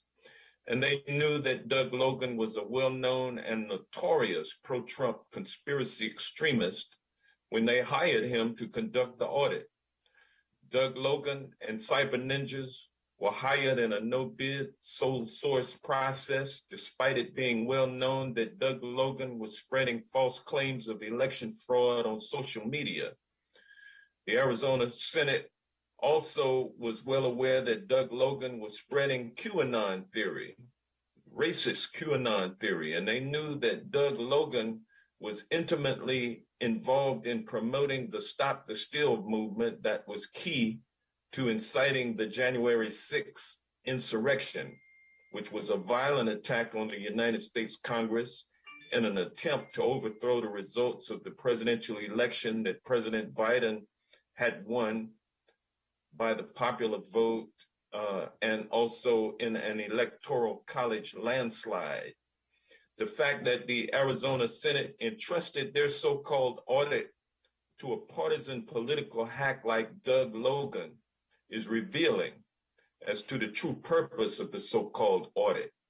The real reason why the Arizona Senate entrusted this process to Doug Logan and the cyber ninjas was to undermine public confidence in our elections while providing a false justification for efforts in Georgia with its infamous Senate Bill 202, and also in Arizona and other states around the country to pass laws making it harder to vote and easier for partisan officials like those in the Arizona Senate to subvert elections.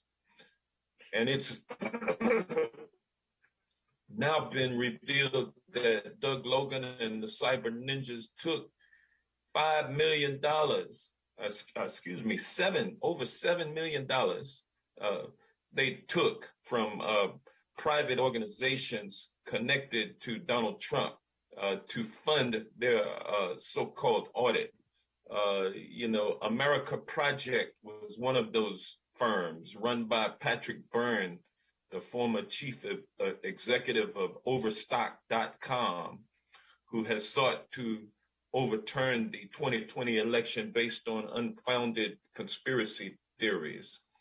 America's Future is another private firm raising money from angry citizens misled by Donald Trump and his minions about him losing the election having allegedly been stolen from him. America's Future has collected millions of dollars from Americans, and they use part of that money to give it to the cyber ninjas to conduct this sham audit, which we're talking about here today. And America's Future is chaired by none other than the notorious Michael Flynn, President Trump's discredited and felonious first national security advisor, Michael Flynn, who has called for the military to rerun the 2020 election. Can you believe that? Cyber ninjas also took money. Would the gentleman yield for a question? Not at this time. I'm speaking fact, and you'll have some time when I finish to refute those facts. Do you disagree with anything that I've said? Yes, thanks for yielding time to me to respond. Thank you, Mr. Johnson. Yes, as public record, there were 3 bids for the audit. So you said it was a no-bid process. There were 3 bids. My time. Okay, I knew I was going to get somebody to contest me on that. So it wasn't a no-bid contract. But the other allegations are much more severe that you choose not to contest because they are uncontestable. Do you contest the fact that America Project, run by Patrick Byrne, funded this audit? Do you contest the fact that Michael... Thank you. Are you yielding time for me to answer? I'm sorry. His time has expired. He has no time to yield. Thanks, sir. And that saves you from... Having I bet you are. Thank you, Madam Chair. Your time has expired, sir, a long time ago. I yield back. I recognize the gentleman from Wisconsin, Mr. Grothman, for 5 minutes. Sure. It's too bad that we have to have this hearing, but nevertheless, it's always, I guess, good to review the last election. I think absentee ballots, mail-in ballots are necessary for military folks, for people who are out of town. But nevertheless, it seems that they were used more in this election than ever before, more when perhaps they were unnecessary. I'm always worried about them. Could somebody, maybe Mr. Bennett, tell us about how many mail-in ballots there were in this election compared to, say, the 2016 election? In Maricopa County, there were about 1.9 million ballots that were submitted by mail out of the 2.1 million total. Almost all were by mail. Almost all what? I'm sorry? All were by mail. You're saying about 1.9 million by mail, and a little shy of 200,000 who voted at a or a voting center, they now call it. Could you compare that to 4 years ago? Well, that ended up being about 88% vote by mail, which is up from about 80% 4 years ago. Okay. I have two concerns about vote by mail, and I'm just wondering how you dealt with it in your audit. My first concern, when you show up in person, we know that Glenn Grothman is the one voting. He showed his driver's license and whatever. When you get something vote by mail, you don't know whether it was really that person, did somebody mail and fill it out. How did you in the audit deal with the concern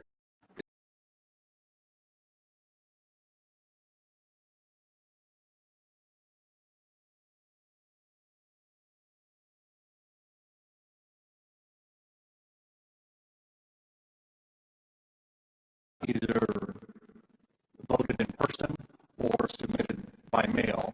They had during the election been separated from those envelopes, so the auditors did not have the envelopes themselves.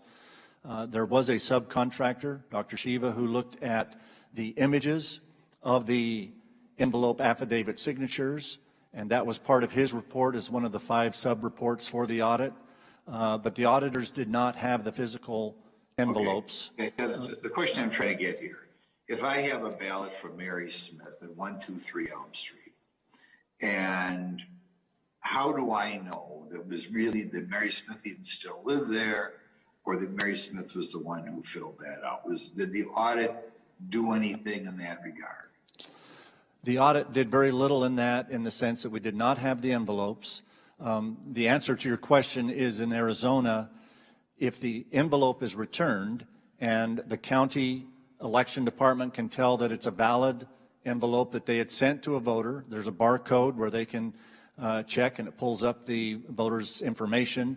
And then there's a signature box, which is the affidavit that that voter is verifying that that's their ballot inside. So in Arizona, we do it primarily by verifying the signature in the signature box as matching the voter registration information that the county has on record.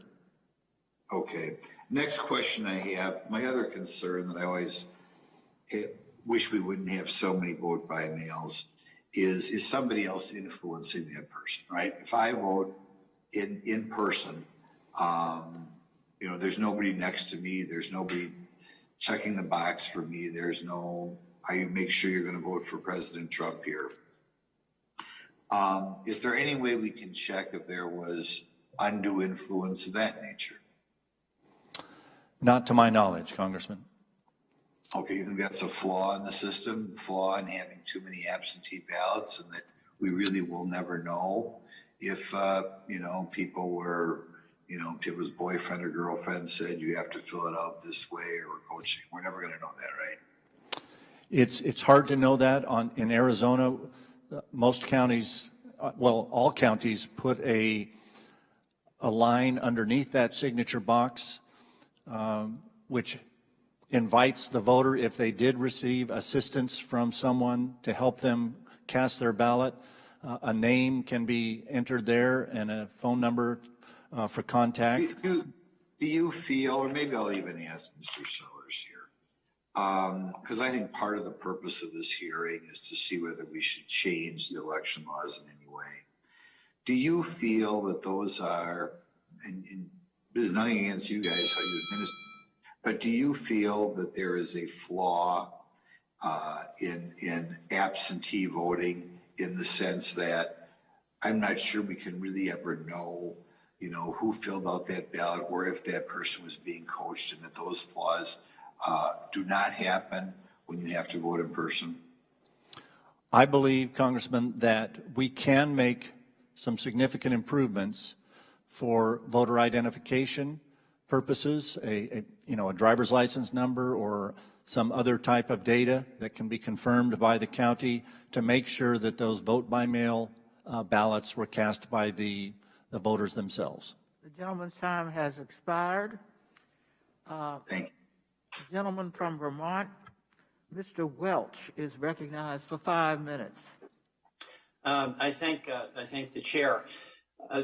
There's a frustration about having these hearings, for me certainly, but probably for many of us, because we're accustomed to having the vote in the election occur, the votes be counted, and then the candidate who got the most votes be accepted as the leader of the country. That's in dispute now. And there's two elements here that are relevant. One is the role of President Trump himself, and the other is the role of social media. We know that President Trump used enormous energy and effort to promote his theory that he won the election and it was stolen. The call to the Georgia Secretary of State, the invitation to the Capitol riot, all the folks who showed up on January 6th, the pressure he put on the Justice Department, essentially threatening to fire Mr. Rosen and replace him with a loyalist. These lies, the assertion he made that he won the election, it was stolen, was picked up by social media. And what we now have is a situation where we're having this hearing. And even today, Mr. Biggs won't even acknowledge that President Biden was the elected leader of this country. Won't accept that, state it, not a hard question to answer. Second, Chair, in I'd fact, like an opportunity to respond since he's mentioned me by name. Majority of the Republicans, according to polls, do not believe that Biden was elected. A point of order. And why is that? It's because The gentleman has cited a point of order. Just a moment. Madam Chair, I've been cited by name, and my statement has been misconstrued and actually misstated. If he's going to continue, I'd like an opportunity to respond to that at some point. Madam Chair, that is not a proper point of order. That is not a proper point of order. Not a proper point of order. Would the gentleman continue?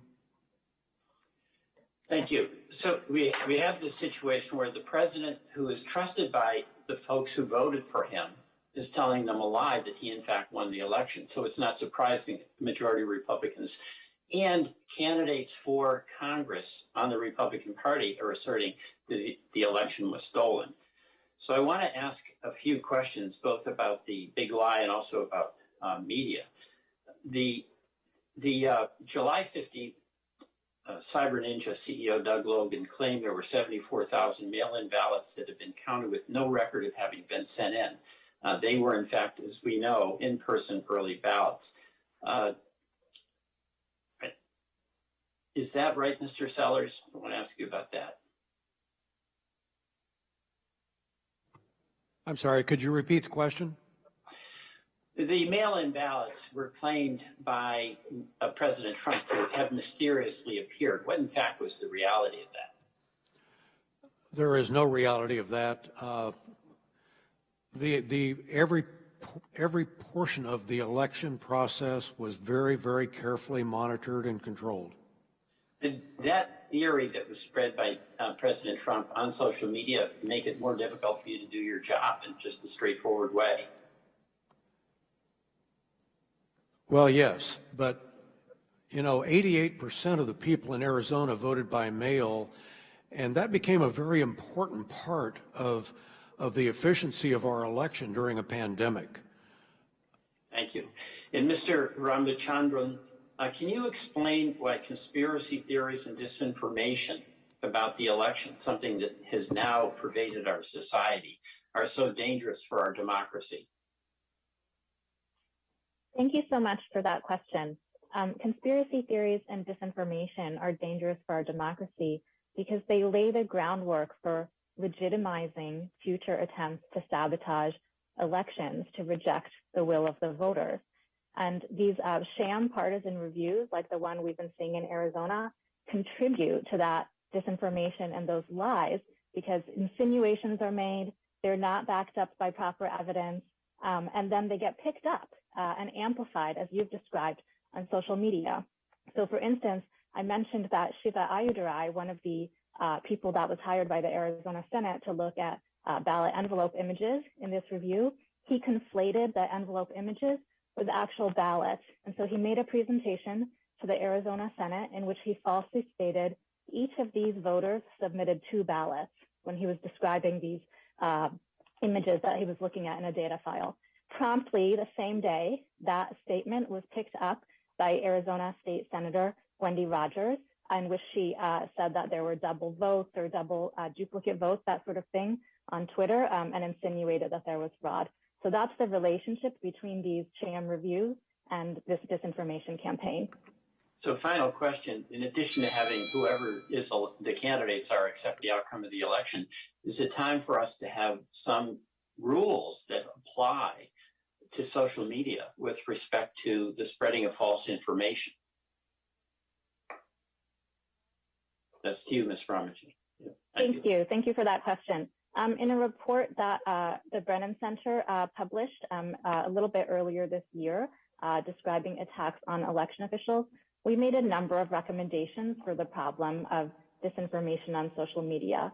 One of those recommendations is for social media companies to amplify the true information that is provided by trusted election officials so that they're not sort of drowned out by all of this disinformation. Thank you. I yield back.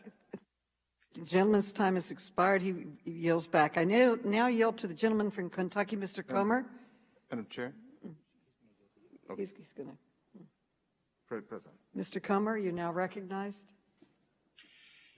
Thank you, Madam Chair.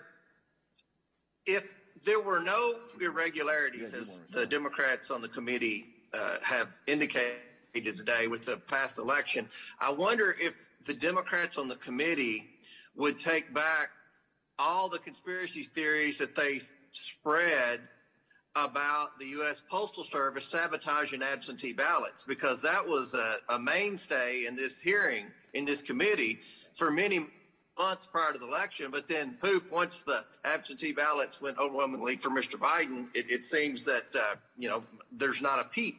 I wonder if the Democrats on this committee, Madam Chair, will take that back, and would they issue a formal apology to all the postal workers and the postal unions who were very offended by the accusation that they would sabotage an election. This is a very serious conversation about the integrity of our elections, and you are trying to change the subject, and I am focused on this. Subject about the irregularities in the election, but Madam Chair, obviously I'm going to take that as a no. Again, I think it's terrible what the Democrats on this committee assumed that the postal workers would do to the election. But with that, I yield the time. Gosar from Arizona. For a response? I yield the balance of my time. You can have time if someone will yield to you, Mr. Atkins. I yield the balance of my time to Mr. Gosar from Arizona. Mr. Biggs is recognized. He means Mr. Biggs. Thank you, Madam Chair. I think he yielded to Gosar, but I'll go ahead and take briefly to call into question the testimony of the gentleman from out of town that said mischaracterized the colloquy that I was engaged in. When I was engaged in that colloquy, Madam Chair, what I said very clearly was, as to the state of Arizona, the production of the outcome of the audits, I don't know who won in Arizona, because there are a lot of questions and anomalies that have arisen through the audit that were not answered. And so with that, I'll yield back to Mr. Comer, who I think yielded to Gosar. Thank you, Madam Chair. The gentleman yields back. I recognize Ms. Bush. Madam Chair. Still time? Yeah, there's still time, and I was yielding to, see, Mr. Comer originally yielded to Mr. Gosar, but you gave to me, so I took it. I have 3 minutes remaining to Mr. Gosar.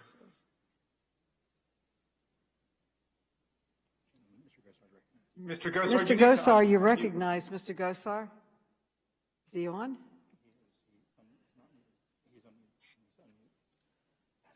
You're muted, Paul. Please unmute. Can you hear me now? Yes. Okay. Mr. Gates, I wanted to hear, I think you stated that the County Board of Supervisors really tried to work with Senator Fan. Is that true? My apologies, Congressman. My testimony was that we received the subpoena from the state Senate. I know, but short amount of time here. Yes. You tried to work with her. That's a simple question, yes or no? I believe that we tried to work with them, yes.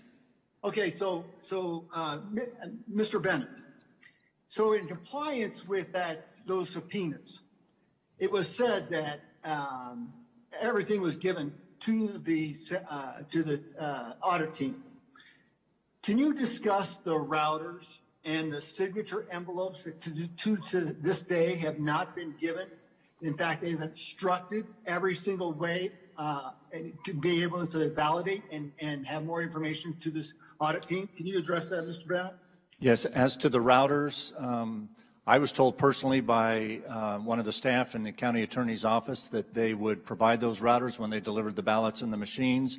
When that did not occur, I was told in person that they would provide virtual access to the routers within the next couple of weeks. When that didn't happen, we were then told that there was a problem within the county to secure Sheriff's Department Social Security numbers and county health records, and that we would not have access to them at all. I believe that just within the last few weeks, the Senate and the county have come to an agreement to jointly appoint a special master to allow the routers and the Splunk logs and all of the other things to be looked at as far as the internet connectivity. As to the ballot envelopes, was that your second question, Mr. Gosar? Yes, it was. To my recollection, the ballot envelopes were not on the January subpoena, and but the images of the ballots were, and those were eventually. Let me correct you. My understanding is the court order from the judge said all information pertaining to the election was mandated from the county to the oversight of the Senate. Is that not true? I was not at that hearing, so I would defer to yourself or others that may know better than I. I understand those premises.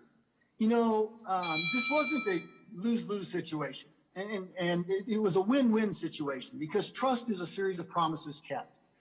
What better way to keep up the trust in your voters is by being transparent. That's why I find it very disheartening from the actions of the county board of supervisors and their attorneys fighting and kicking every step of the way. So the last thing I'd like to make sure is that the gentleman's everybody time on has this committee expired. should watch Kill Tame. The gentleman's I hope time everybody has watch Kill Tame. expired. The gentle lady from Missouri, Ms. Bush, is recognized. Ms. Bush. St. Louis, and I thank you, Madam Chair, for convening this hearing. Although the audit in Arizona failed to uncover any evidence of widespread fraud, it was successful in achieving its bigger goal, to pave the way for election subversion laws that are spreading across this country. We have all talked a lot about voter suppression in recent months as the House has considered historic legislation, but the threat of election subversion has received far less attention. So I'd like to hear from our experts, and I know going over this again, just to be clear, just having a very clear understanding for me, what election subversion is and how this audit has fueled it and what Congress can do to address it. So, Ms. Ramachandran, briefly, can you explain what election subversion is, just to be, so we can be a little more clear in how it differs from voter suppression, the difference? Sure, and thank you for that question. I'm sure that different people would have slightly different definitions of all of these terms, but to me, election subversion is what occurs when someone tries to change the outcome of an election or manipulate the outcome of an election so that it does not reflect the true will of the voters. And of course, suppressing votes is one indirect way of doing that. Thank you. How has the Cyber Ninjas partisan audit laid the groundwork for more election subversion laws? If you could answer that. Thank you for that question. The Cyber Ninjas review has laid the groundwork for these laws because they've made insinuations of fraud, for instance, that we've seen repeated here today, actually. For instance, they implied that perhaps some voters had voted more than once in multiple counties. They implied that some voters who had moved from their residence and insinuated they were no longer eligible to vote had voted. They implied that, that the county was not keeping up its list maintenance properly, despite their membership in the ERIC database that the other witness mentioned. And through all of those implications, they justify future legislation that would propose undermining the will of the voters.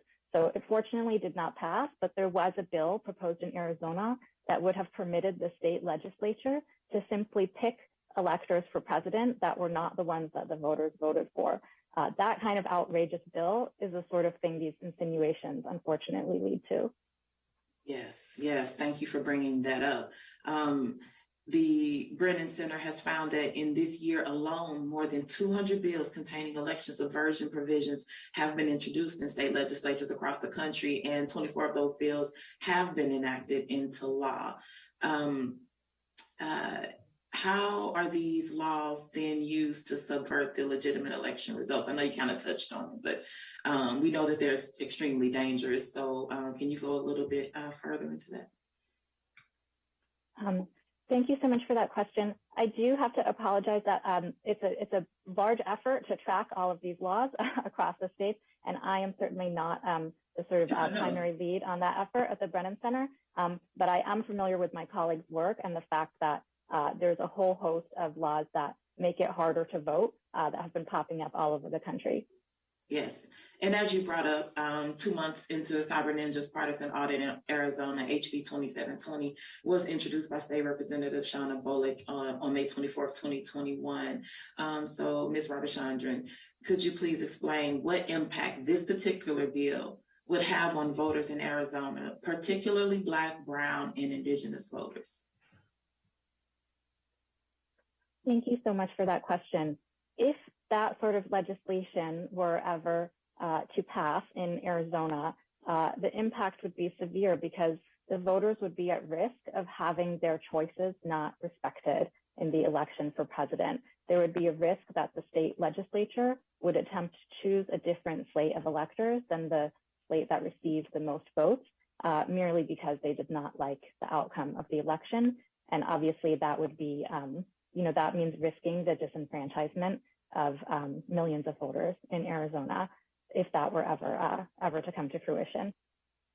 So this bill would allow the state legislature to override the popular vote in presidential elections up through Inauguration Day, which is a blatant display of white supremacy. It is profoundly dangerous for the survival of American democracy. If the people who run our elections do not believe in counting people's votes, it is clear that the threat of election subversion is present and grave. We must continue our oversight work to expose this audit and prevent anti-democratic election subversion laws from spreading any further. Thank you, and I yield back.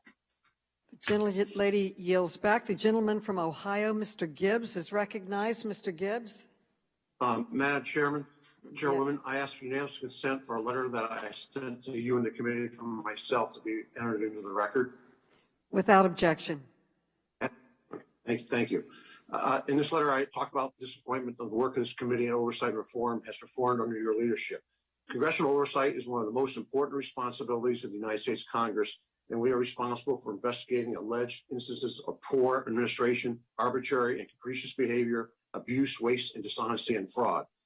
Since the beginning of the Biden administration, our country has been faced with multiple crises and failures of executive leadership, and yet you have not allowed our committee to conduct oversight in these pressing issues. We have not examined the policies and decisions which have led to the southern border crisis, where apprehensions were up almost 500% compared to last year.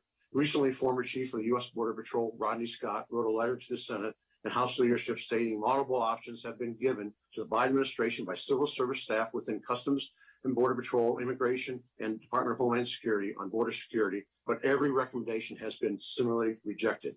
Last week, the Civil Rights and Civil Liberties Subcommittee conducted Part 6 of its hearing titled Confronting Violent White Supremacy, but you have yet to hold a hearing on the summer violence perpetrated by Antifa associated groups in the 2020, during which dozens of people were killed or injured, over 62,000 National Guard personnel were activated, and at least 14,000 people were arrested, and approximately $2 billion worth of property damage.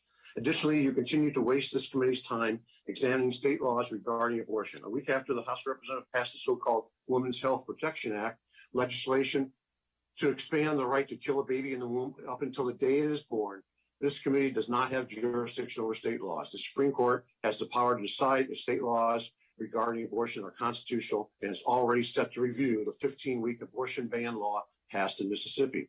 Finally, on the ongoing national security and humanitarian crisis in Afghanistan, it is unbelievable that we have yet to hold a public hearing, including with Secretary of State Anthony Blinken and Secretary of Defense Lloyd Austin. The American people deserve to have those responsible for the disastrous events that transpired in Afghanistan and for the loss of 13 of our service members held accountable. Instead of working to address any of these crises, you have decided to waste this committee's time by holding a hearing, trying to bring private contractors to fulfilling a contractual obligation which they were hired by the Arizona State Senate. The audit was conducted in a timely manner at minimal cost to taxpayers in Arizona. This is compared to the congressional Democrats spending 2 years perpetuating false accusations of election irregularities in the 2016 presidential election, while the Mueller special counsel spent nearly $32 million investigating President Trump, during which they found no evidence or collusion with Russia. And I would add, in recent declassified documents, they knew from the beginning, nearly the beginning, that it was a fraud that was being laid on the American people, and the allegations were untrue. I implore you to stop using this committee for political messaging meant to divide this country further, and instead work urgently to address the issues caused by the current administration. Mr. Bennett, in your testimony, you talk about the audit may have confirmed the results of other things that deal not just the numbers. You all talk about missing or unmatched signatures on ballot envelope affidavits, missing serial numbers, matching duplicate ballots with the originals. Then you also talk in your testimony about the lack of cooperation or willingness for the local Board of Election officials to work in the audit to get these answers. My question is, Mr. Bennett, did you get any answers of how many, what kind of numbers we're looking at of missing or unmatched signatures, missing serial numbers, voter registration abnormalities? Mr. Bennett? I would say that the audit did not receive those answers, but the audit report has gone to the Senate. The Senate has forwarded that on to the State Attorney General, who I think is going to be working through his election integrity unit directly with the county to get answer to those questions. For example, I believe the county reported that they rejected about 1,400 envelopes for lack of signatures.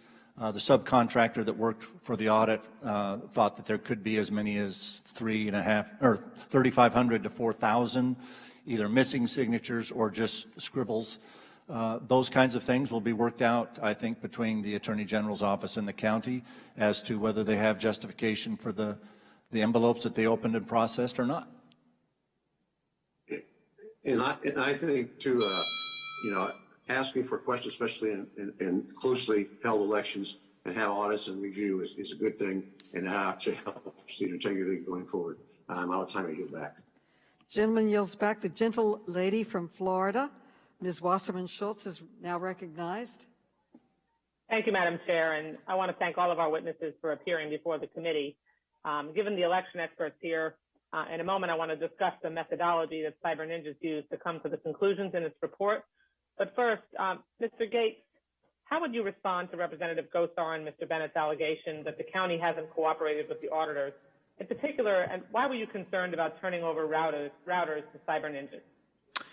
Yes, so the issue of the routers is we had grave concerns from our sheriff and others at the county level that if we were to turn those routers over, it basically would have provided a roadmap for even a decent hacker to get into our system. So one, there were significant cybersecurity concerns. Secondly, this would have basically brought down our operations at the county, and we are the 4th largest county in the country. We've got to provide services to our residents every day. And then additionally, there would have been costs in putting that network back together. That's why we came to an agreement, as Mr. Bennett mentioned, with President Fan. And in that agreement, by the way, President Fan signed it saying that the county has fully complied with the subpoena. But just so that we wouldn't have these cybersecurity concerns, we have jointly agreed on former Congressman John Shadegg serving as the special master. Cyber ninjas can ask questions about the routers and what went on there, and Congressman Shadegg will consult with IT experts, and they'll be able to provide answers to those questions. Seems like a pretty basic principle of election integrity that the keeper of the routers and the protector of the integrity of our elections shouldn't be turning over the routers to a private organization that has absolutely no expertise in conducting audits. And that's really the premise of the rest of my questions. Mr. Becker, can you briefly describe how the methods cyber ninjas used to count ballots differed from standard procedures? And really, what was the acceptable error rate for that process? And what error rate is typically permissible in standard audit procedure? Thank you, Congresswoman. So in general, the way audits are conducted, and there is an established set of best practices for these, and these have been done extensively in many states and were done extensively in many states, including Arizona in 2020, is that generally there is a statistical random sampling of the ballots that is taken. They are reviewed by nonpartisan or bipartisan teams and observed by observers from all of the parties and the campaigns while this process is going on, and those tallies are then checked against the official tallies. This process is entirely transparent from start to finish, and very importantly, it is designed and defined well in advance of the election before anybody knows what the outcome of the election is. Georgia is a great example of that, where they literally counted every single paper ballot by hand. First time they'd had paper ballots in Georgia in 2 decades. When you're spinning ballots around on colored Lazy Susans, being observed by people who don't have adequate training, who have no experience in elections, where there are severe limitations on the ability of observers from across the political spectrum to view them, you're going to have significant problems with that process. The error rate is going to be extremely high. And yet, even with a high error rate and with an invalid process, what we saw was they could determine, they found no evidence that indicated that Maricopa County's processes yielded the wrong result. In fact, they, again, I would say this didn't confirm the result in any way because it was unnecessary. It was already confirmed under Arizona laws written by the Arizona Senate in advance of the election. Thank you. An audit, when run well, verifies the results of an election and assures voters that their vote has been counted. But this circus didn't meet those basic standards because it wasn't really an audit.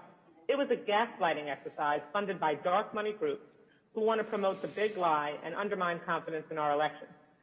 This conspiratorial worldview also infects Republicans in my home state of Florida, where a pending bill in the state legislature would conduct a forensic audit of the 2020 election, but of course only in counties that Biden won. And this effort is especially puzzling given that the noted Trump lackey, Governor Ron DeSantis, heaps praise on the 2020 election process. These so-called audits aren't about unearthing facts. They're about ginning up justification for repressive voting rights laws that prevent black and brown people from access to the voting booth and helping Republicans lay the groundwork for setting aside the work of local elections officials so they can possibly usurp future elections. These are democracy corrosion exercises, nothing more.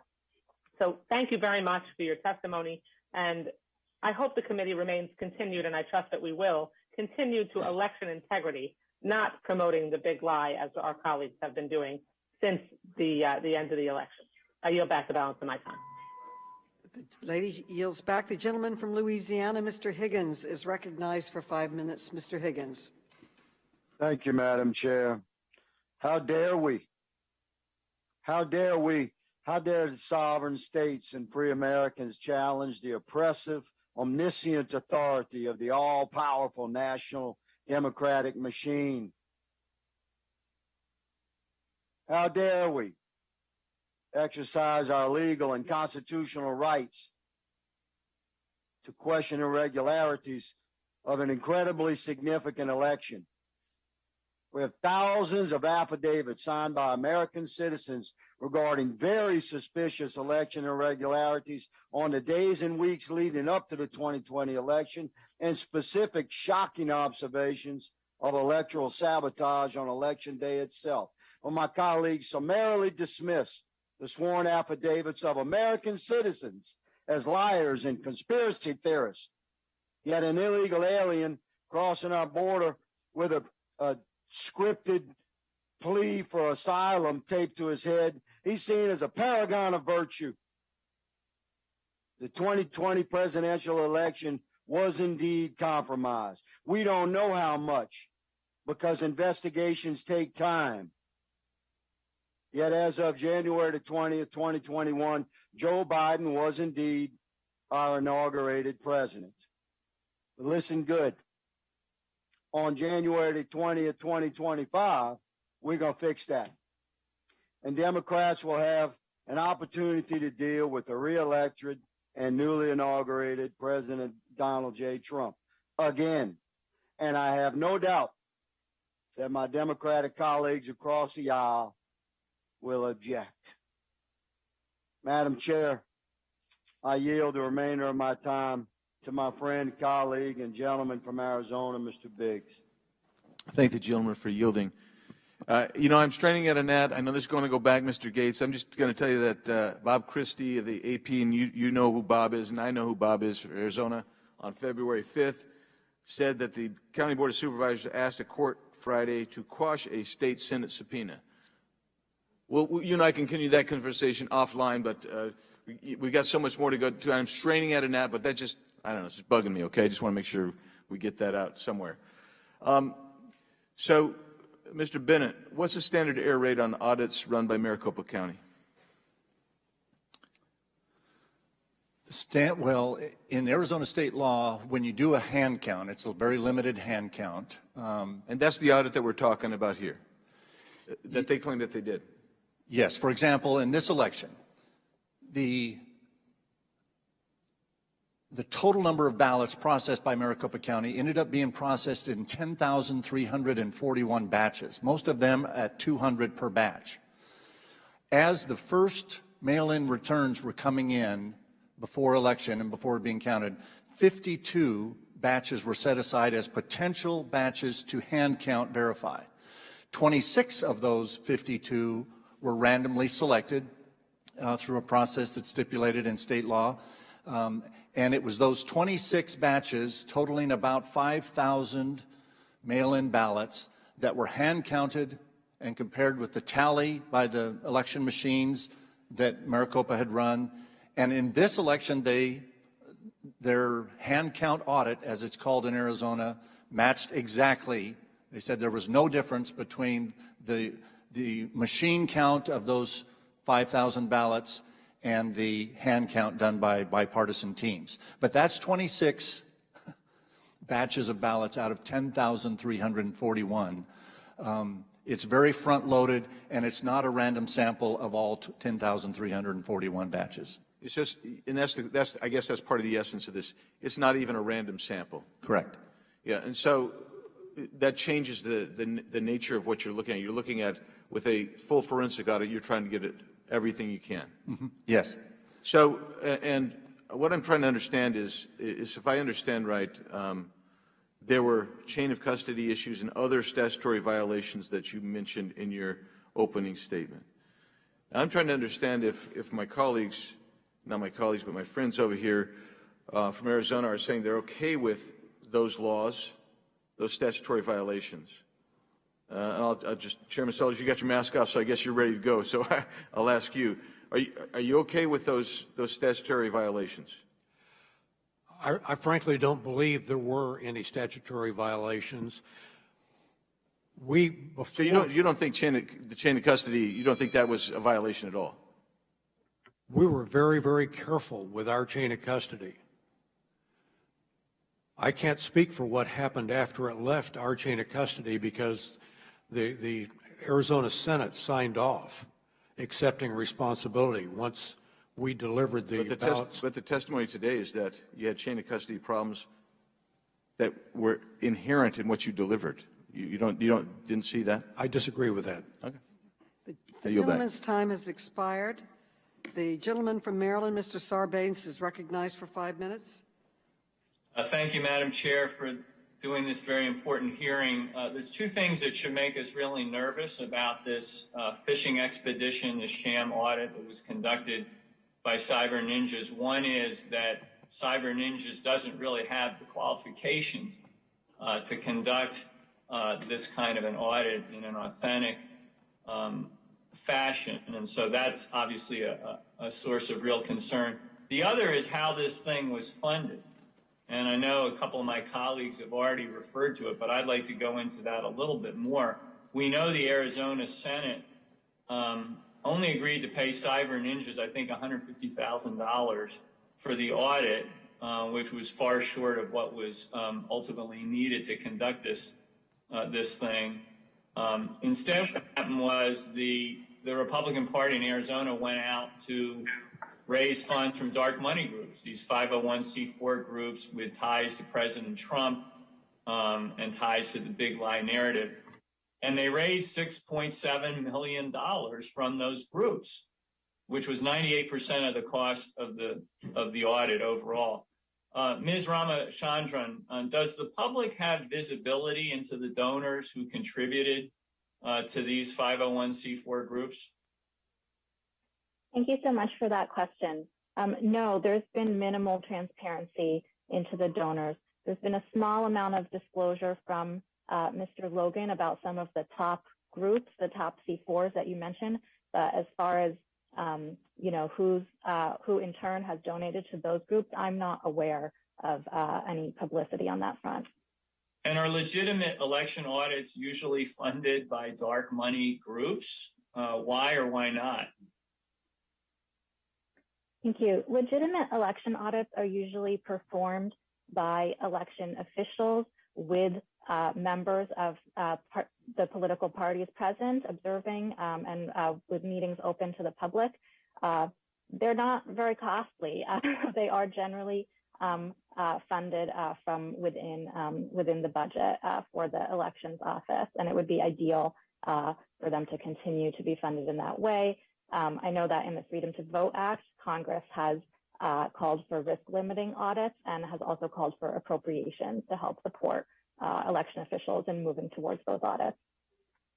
Thanks very much. That's how it ought to operate.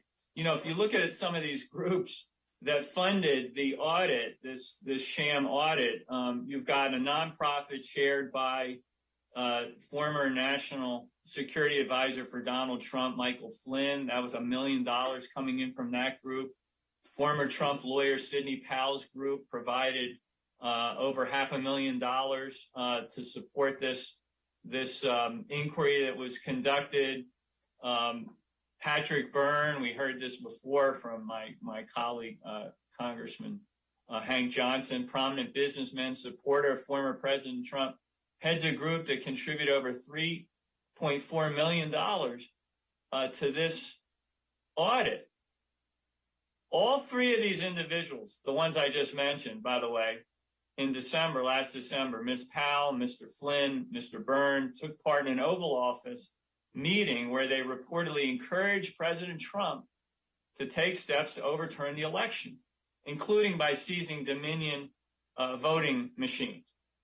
So, Ms. Ramachandran, would you question the impartiality of any audit that was primarily funded by groups headed by these three individuals? Absolutely. I would question the impartiality, and I would add that objectivity is a minimal standard that's required for an audit to provide confidence for the public. I have to say, Mr. Bennett made a comment apparently that he told reporters it doesn't matter who paid for it when he was referring to the audit. But I disagree with that completely. It matters a great deal. When your salary and your security and 98% of the entire audit is paid for by people who want to overturn the election and maybe even the losing candidate himself, because we know Donald Trump was certainly interested in getting in there and supporting these efforts. That should make everyone question its impartiality and its results. I'm glad you mentioned the Freedom to Vote Act. This is another reason why we have to pass it, to shine a light on this dark money in politics, require all organizations involved in political activity to disclose their donors. The current system allows big money contributors, special interests to hide the source of their political spending. We have to fix that. We need to do it for the public and to lift up the credibility of our political system. So passing the Freedom to Vote Act would certainly help that. Thanks very much, Madam Chair, and I yield back my time. Gentleman yields back. The gentleman from South Carolina, Mr. Norman, is now recognized. Mr. Norman. Thank you, Chairwoman Maloney. Let me just say, I've heard a couple of statements made, the fact that undermining democracy, and I've heard my good friend, Mr. Raskin, say this is the most important hearing. The hearing that we should be having now is a crisis on the border. I don't know whether the polls show people are fed up with the 8 million immigrants that are coming in here intentionally by the Democrats. That we undermine democracy by our military leaving Afghanistan, having the 13 Marines die and leaving Americans behind.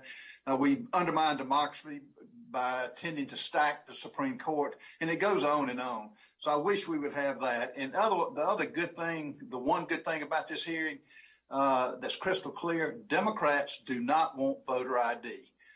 They just don't want it because it gives them a chance to do the mail-in ballots, which can be altered, and it's showing it in the testimony that's given. I'd like to yield the balance of my time to Congressman Barr.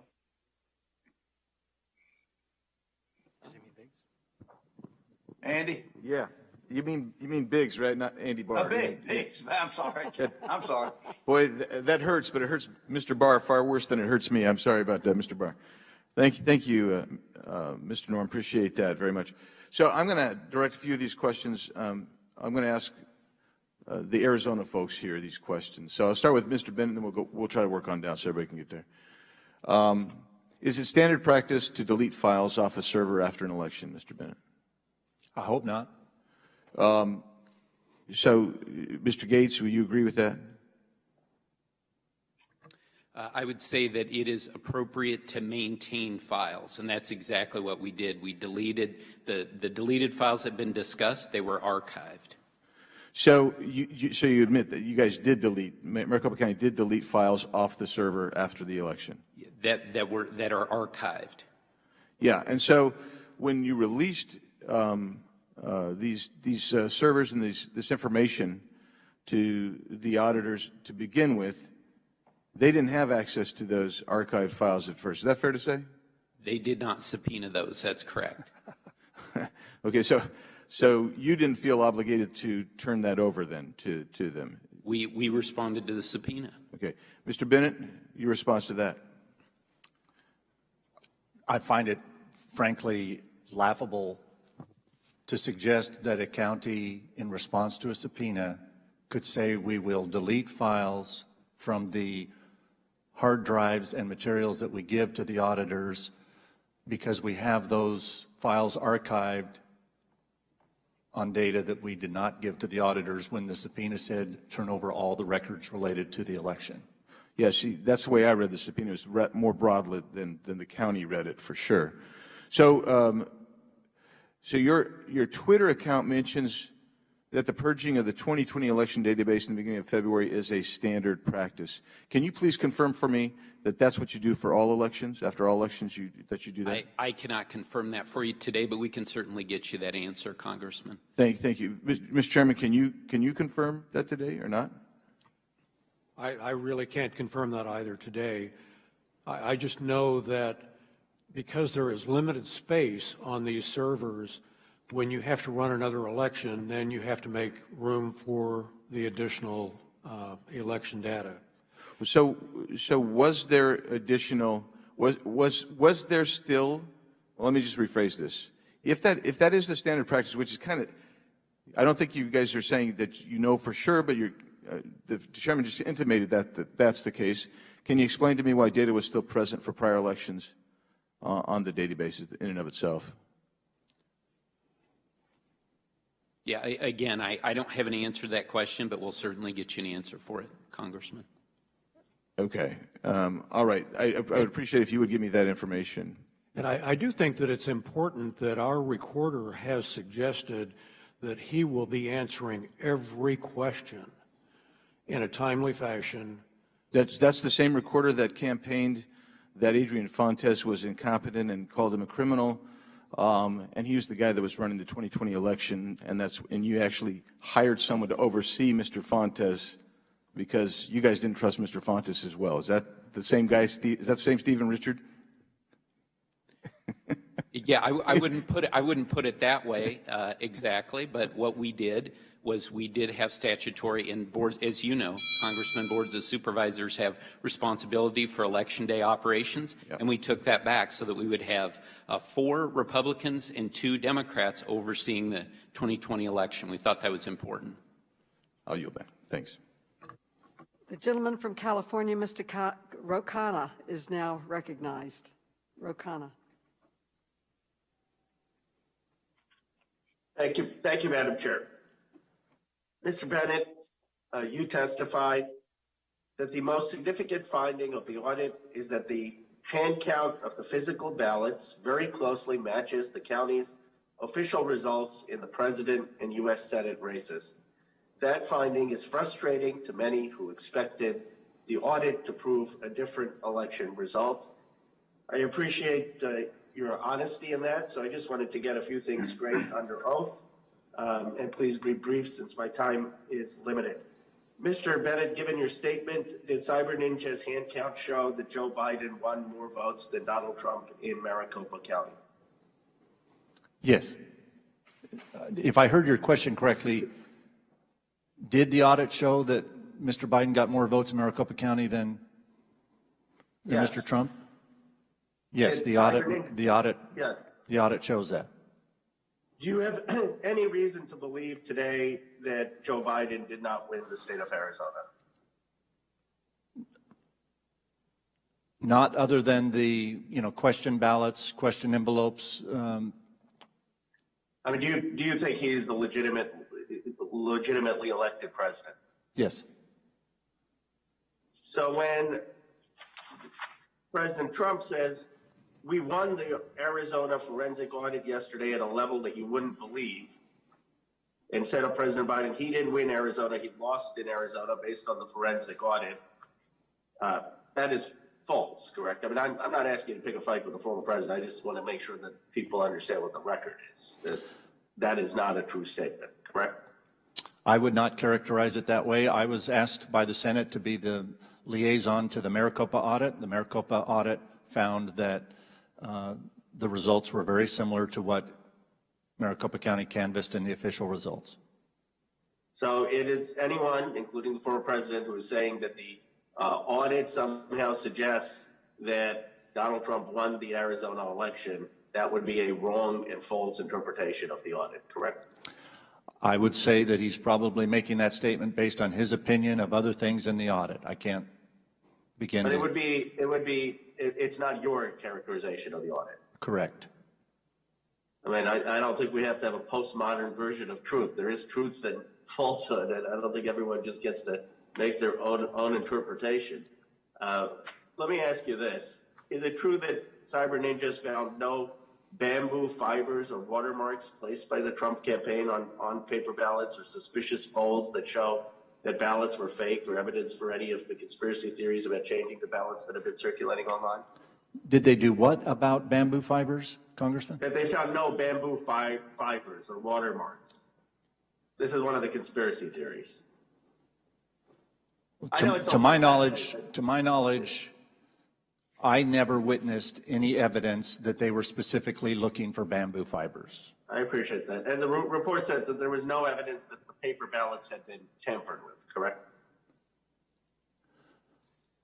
I did witness on the floor of the audit that there were some paper ballots that were of concern as to whether they were authentic. So to say that none were, I think would be incorrect. But none that would materially affect your judgment prior to your earlier testimony that you thought President Biden legitimately got more votes than Donald Trump, correct? Yeah, would not change that outcome, correct. So far, Cyber Ninjas has refused to provide any meaningful documents to this committee, and it turned over just 4 documents to the Arizona Senate despite a court order. You know, you seem like someone who believes in the rule of law. Do you agree that Cyber Ninjas should obey court orders and requests from Congress? Yes.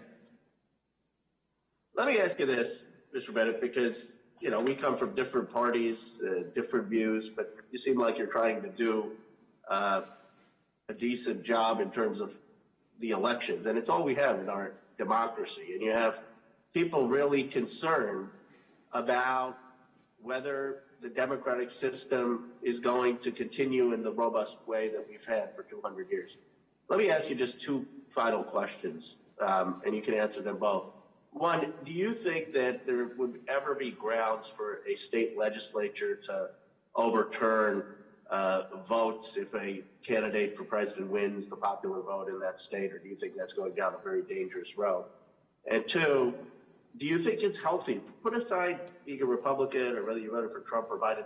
Do you think all of this conspiracy theories is healthy for our democracy? I mean, we have a legitimate president, and when half the country is saying that he's not elected president, does that help America stay a great nation in the 21st century?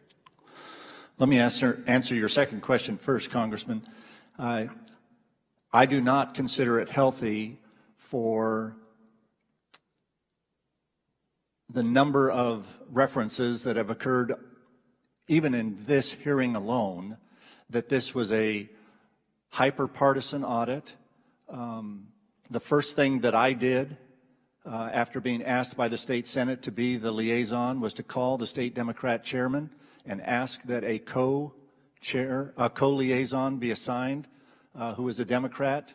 I was refused 4 times. I called several prominent Democrats personally, all who either refused or told me after checking with state Democrat leaders that they should not. I don't want to interrupt. And so, I'm not even trying to make a partisan point. I'm not even trying to go at whether the auditor is not. I'm just saying you have some credibility. The gentleman's time has expired. The gentleman's time has expired. The gentleman may answer him in writing.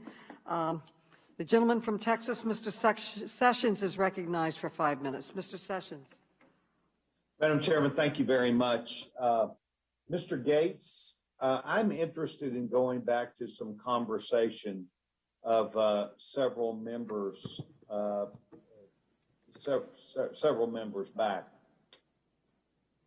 When an audit was done and prepared, did you follow the same procedures that under law would have been required from the time a ballot came in and you looked at the envelope and then placed that to make sure that it was the correct person and looked at that process that I understand has 8 or 9 different characteristics to it to ensure accuracy?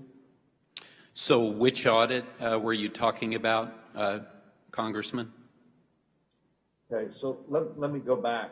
At the time that Maricopa County did their audit, or the audit that was performed by your county, whether that's you or the county, did you follow the same procedures in looking at the law that would have been followed by the people running the election?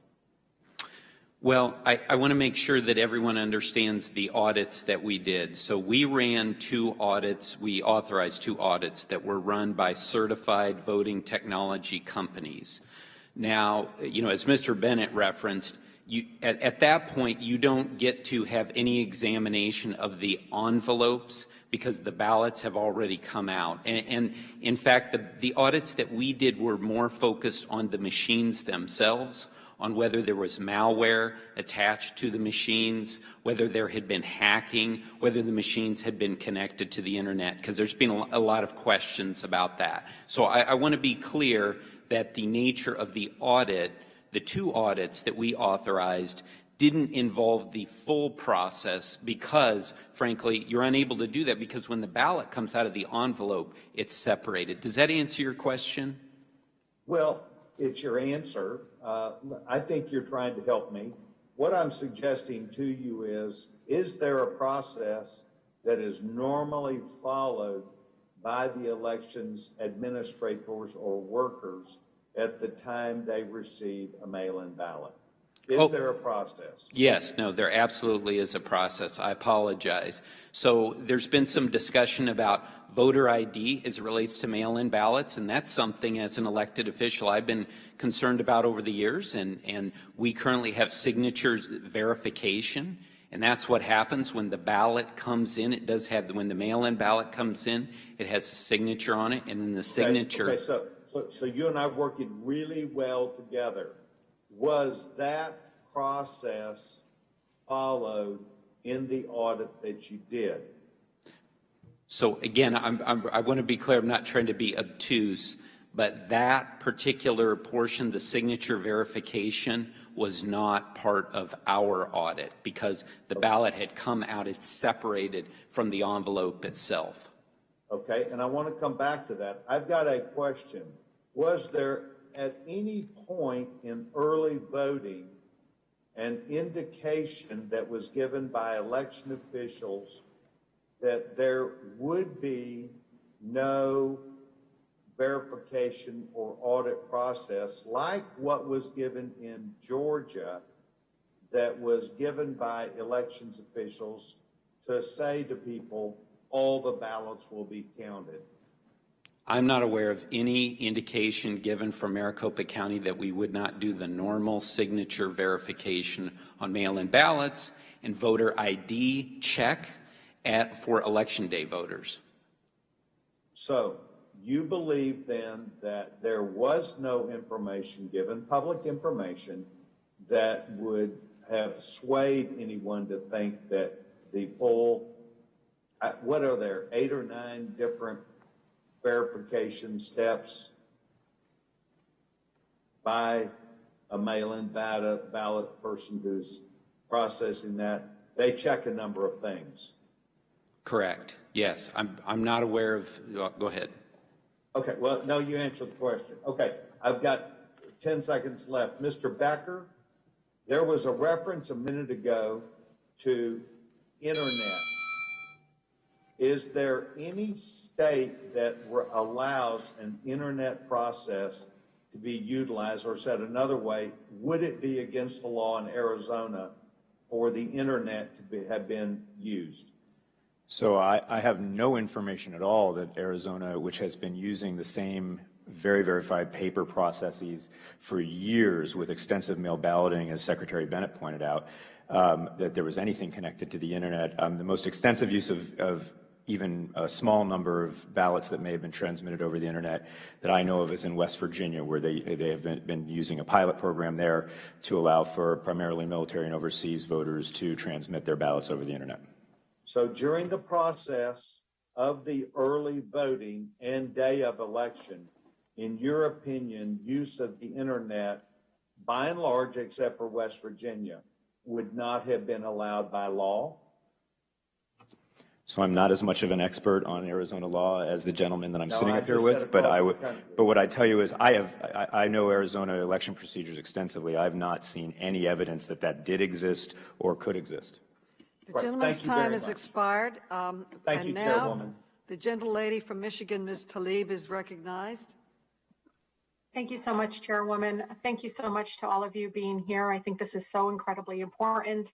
I know that in my community, we witnessed firsthand the radical backers of the former forever impeached president's attempt to prevent votes from being counted in one of the most beautiful, blackest cities in the country, the city of Detroit. But we all know it didn't stop there.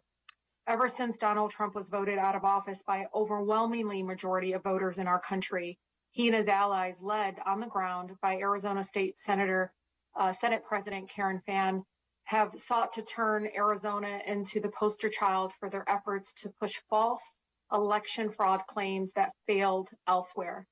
Before their attempt, Chairwoman, to overturn the election, before it even started, I believe Senator Fann told the people of Arizona that it would be a, quote, big step in returning trust and confidence in our election process. Again, when the report was released, she said, quote, "This is not about Trump. This is not about overturning the election. But you all should know, but as early as December 2020, she bragged that she was working with Rudy Giuliani and the president to get, quote, forensic audit, which, you know, in Detroit, we call that voter suppression tactic, the so-called forensic audit in Arizona. Supervisor Gates, as you know, you're under oath, yes or no, do you believe this so-called audit was about restoring, quote, trust and confidence in our election process? So I believe that some of the people who were involved in this, you know, some good volunteers who got involved, I think that really was what they were focused on. But unfortunately, I do believe that a lot of people who led this, that was not their major focus, was restoring confidence. Instead, I think it was more on raising doubts. And I think we're seeing that again today, quite frankly. Yeah, they misled so many of our American people that really fell for it.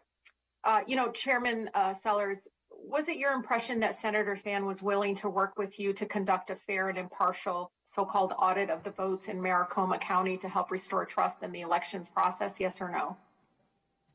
Well, I can't give just a simple yes or no answer because I've known President Fan for a number of years, and she and I had a lot of private meetings to try to resolve some of the issues that were coming up. And early on, especially, I truly believed that her approach was to simply say there are questions from a number of our constituents that we need answers for, and I said I'm willing to work with you to get those. Well, we all know, although based on completely unreliable procedures, that Joe Biden actually won by more votes in Arizona than initially reported after it was done. Is that correct? Well, that's what the results from this. Yeah, he won more votes. Is that correct? At the end, it showed that he won more votes than it was initially reported in Arizona. Is that correct? I can't verify the results that the Cyber Ninjas got in their report. Okay. Well, Secretary Bennett, is that correct? Yes, the hand count done by the audit increased. Hand count. Remember, not internet, y'all. Hand count. The hand count done by the audit reflected an increase in 350 votes as the margin Biden won in Maricopa County. So yet after the report was published, the former forever impeached president issued a statement claiming, I quote, and I think my colleague said, "It's clear in Arizona that they must decertify the election. You heard the numbers. It's a disgrace. We won the Arizona forensic audit yesterday on a level you wouldn't believe." I mean, I apologize. Make no mistake, democracy is dying in America, folks. Fascism is here. We all must stand up against it. And we all, it's so incredibly important. I'm asking and urging my colleagues, especially my Republican colleagues, to reject this lunacy, these complete lies. And we have to be committed to committed to our democracy.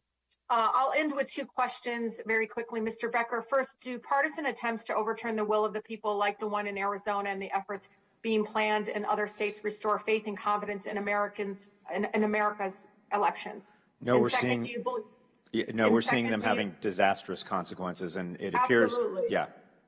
And do you believe, and I'm sorry because I only have 10 seconds, do you believe efforts like this are intended to lay the groundwork for states to pass laws that intentionally make it more difficult for some people to vote? I don't know what the intentions are, but the effects of this are that it is actually deterring many people from voting, particularly Republicans, it appears, because they are believing a lot of these lies about falsehoods about the integrity of the process. Thank you so much, and I yield, Madam Chair. Ladies, time has expired, and at the request of a witness, we will take a very brief bathroom break. The committee stands in recess for 3 minutes.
Committee will come to order. The gentleman from Georgia, Mr. Clyde, is recognized.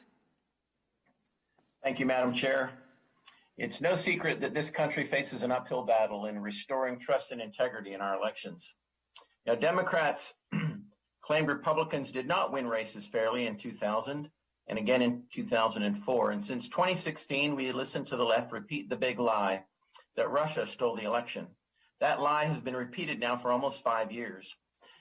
Now those same voices are simply beside themselves that Republicans would dare ask for integrity in our election process. So the question is, when do we stop pointing fingers and start carrying out our duty to ensure our constituents can trust our elections? Building trust starts with taking steps to verify that all votes are legal and cast by eligible voters. Building trust does not start by harassing a private company doing a job that it was contracted to do. Nor does it start by violating the 10th Amendment, federalism, and the rule of law by stepping in with the feds know best attitude. The federal government does not and should not have a say over how the state of Arizona carries out its elections, nor should it actively work to prohibit Arizona, or any state for that matter, from carrying out a forensic audit to verify the integrity of its election laws and to restore public trust at the polling booth. We need less federal involvement in our elections, not more. The American people, and specifically for today's hearing, those from Arizona, deserve to be able to cast votes with confidence and trust in an electoral process and outcome, irrespective of which candidate or party wins. Every legal vote must be counted, and those that are illegal must be set aside. We cannot allow any voter's legal vote to be invalidated and canceled by an illegal vote. I find it important to remind my friends on both sides of the aisle and our witnesses of the fact that we can take $100 in $1 bills and count it as many times as we want, and the count will remain the same, 100. But if many of those bills are counterfeit, you may have 100 pieces of paper in your pocket, but you sure don't have $100 in legal tender. That's the real issue here today. It's not just the count, it's the counting of legal votes. Illegal and counterfeit votes must be tossed out. That is a common sense rule that must be followed in Arizona, Georgia, and all other elections. Thankfully, my home state of Georgia has worked to fix the serious problems that plagued our state's election process, such as signature discrepancies on absentee ballots, off-hour ballot counting, and unsecured ballot drop boxes, just to name a few, so that voters can trust the process. I will do everything in my power to ensure that Washington keeps its hands off Georgia's election laws and that our state's 10th Amendment rights are not seized by the federal government. With that, I yield the remainder of my time to Mr. Biggs so he too can keep Washington and this committee out of the business of the people of Arizona. Thanks. Thank the gentleman from Georgia. So this question for Vice Chairman Gates and Chairman Sellers. So either one of you can answer it. Don't need both, but just either one. So I'm trying to understand, because it gets on the thematic thing that we were talking about just a moment ago. I'm trying to understand how the auditors, whether they're the auditors you hired or the auditors that worked for the state Senate, how are they able to do any type of validation of the 2020 election results if the database was actually cleared before they got started? And again, that's something that I would prefer if we can provide a follow-up answer to you on that. But again, this was all available, and I believe there may have been a public records request. I'm not sure if there was on that, but you know, we can. But you had actually cleared the servers and you backed them up to the archive, you said. So just to change slightly, the auditors hired by y'all to do the audit, they were not FEC certified forensic auditors, right? They are certified to operate on these machines, and but not voting. They're voting system. They're from voting system laboratories. Right, but they're not auditors. They're not certified auditors because the FEC doesn't actually certify any forensic auditors for elections. Is that correct? They are people who understand how election machines work. They have significant experience. Okay, so I'm going to ask you a yes or no question because you and I can bounce around here. The FEC does not certify full forensic auditors at all.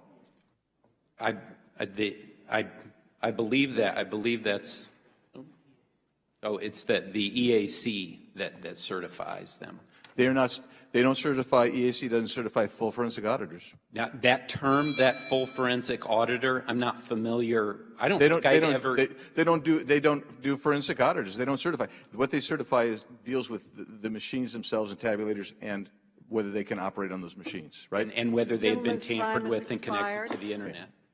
And without objection, Mr. Stanton is authorized to participate in today's hearing. Mr. Stanton, you are now recognized. Madam Chair, thank you for allowing me to participate in today's important hearing. I'm very disappointed that Mr. Logan declined to appear here today to address questions about how the Cyber Ninjas firm was selected to conduct a multi-million-dollar months-long partisan audit. I suspect the reason he isn't here is because he does not have good answers, that his involvement is one of the reasons the so-called audit was a fraud from the beginning. Mr. Logan has a history of spreading baseless conspiracy theories about the election. It may be one of the reasons why he was chosen to advance the false narrative by Mr. Trump's loyal followers in Arizona. I'd like to walk through a little of that history right now.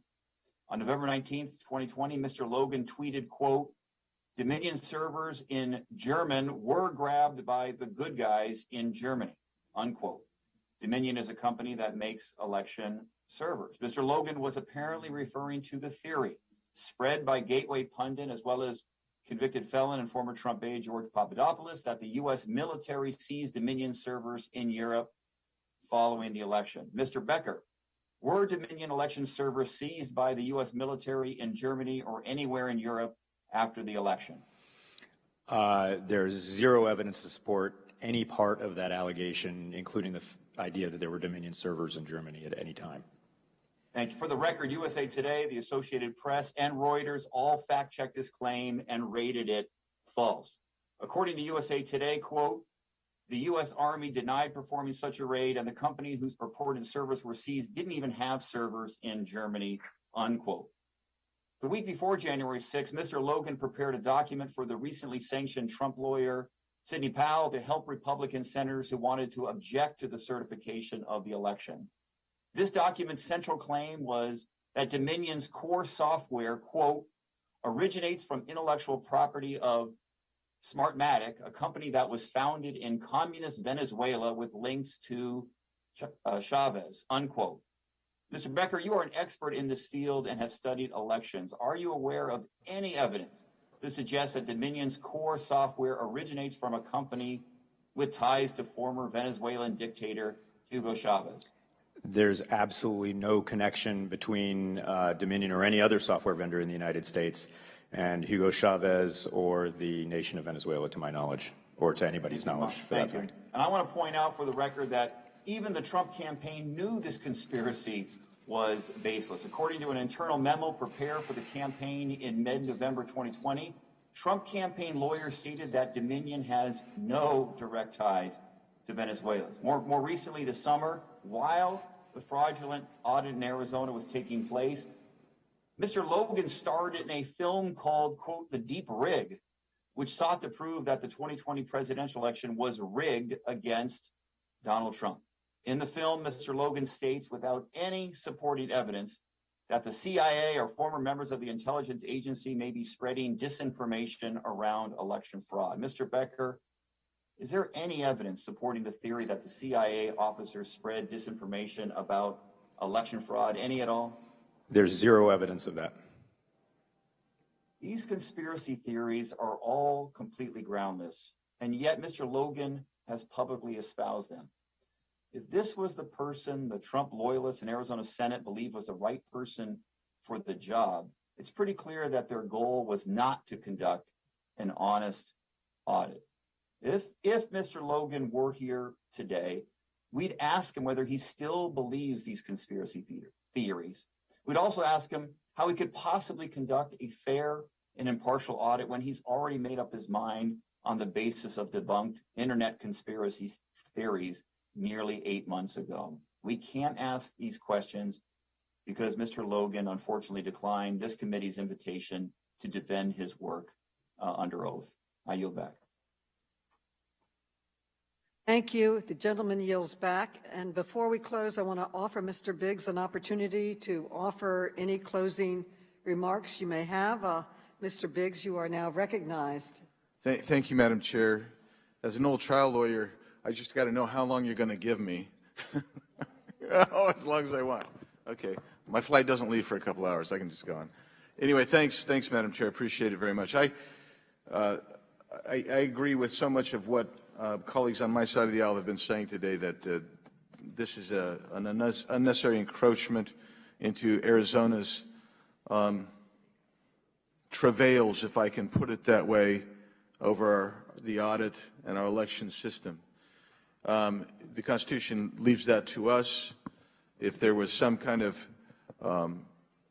something that was materially violative of civil rights, then maybe that would have warranted this. But I'm going to just go through a few things that I think are so important, not the least of which is the fact that in September of this year, excuse me, last year, September of last year, before the election took place, polling data showed that only 22% of Americans thought that the presidential election of 2020 would be free and fair.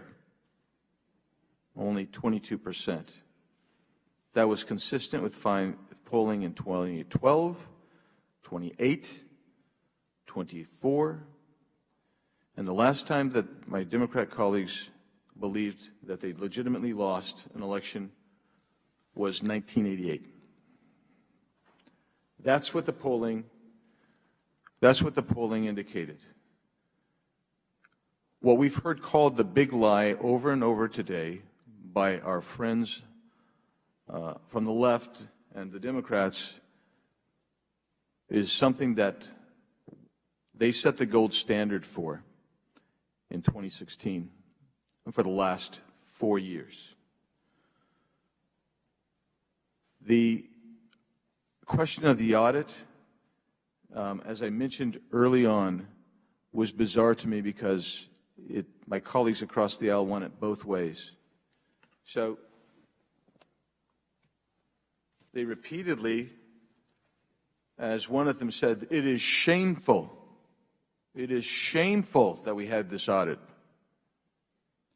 They kept going on and on. The last gentleman just ripped Doug Logan. I don't know Mr. Logan. I don't know his history. They ripped that. They ripped the dark money, the funding sources they had problems with. They ripped everything they possibly could about the audit, and at the same time that they were attacking the audit, they simultaneously argued that it buttressed their position as to who won the election. I view that as specious, inconsistent, fallacious. I was asked who won in Arizona. I don't know, because there were statutory issues with this election. No election is ever perfect, but in my mind, we've not resolved the issues that took place at this time. I had more questions to ask. We don't have time to ask more questions. I'm going to go without asking those questions and maybe submit them in writing. Maybe we can get answers in writing. There is so much underlying this, and this notion that this was a fraudulent effort to get at the root of this election, I think that's abhorrent in of itself. We should have welcomed an audit. I regrettably have to say that in my view, watching from outside, it certainly looked to me like the board was obfuscating and trying to prevent an audit. My recommendation early on was just do a full and complete audit. Get it over and done with. Resolve it. That's what I said in November. Resolve that issue. Put this thing to bed. And here we sit almost a full year later, and people still have questions about election integrity. I don't know how we're going to resolve that, but I do know that this continued antagonism towards this audit, while at the same time saying, well, it proves what we said, but it stinks, that's ludicrous. I would hope that we can have audits, meaningful audits. The audit that was conducted statutorily by Maricopa County, that was a statutory audit. But that really wasn't an audit. Nobody here would say, oh yeah, that's a full and complete audit. No, none of us would say that. It just isn't. It's meant to provide some kind of statistical reference point. And as Mr. Bennett, former Secretary of State of Arizona, pointed out, it simply was not even with a random sample. I had people who worked in polling locations who told me that came up and said they were concerned. I had people who worked on those boxes who said they were concerned. I think there's legitimate concerns. I'm not sure that the audit revealed those, but I can tell you what, both sides are further entrenched today than they were 6, 8, 10 months ago in Arizona. And that's a shame. That's a shame, and I don't know how we're going to resolve that. I'm going to yield 1 minute to Paul Gosar from Arizona. Madam Chairwoman, I would like to just ask unanimous consent to submit several transcripts to the record of Democrats and Republican senators and many others raising the same concerns as myself and my constituents. I asked for, and several articles for the record. Without objection. Last thing I want to make the aspect is to really hit home. Mr. Biggs made it very, very poignant. Is Code 52 U.S. 271. It was passed by a Democrat majority over 50 years ago. It supports audits. It encourages audits and their findings. There is plenty of unanswered questions here.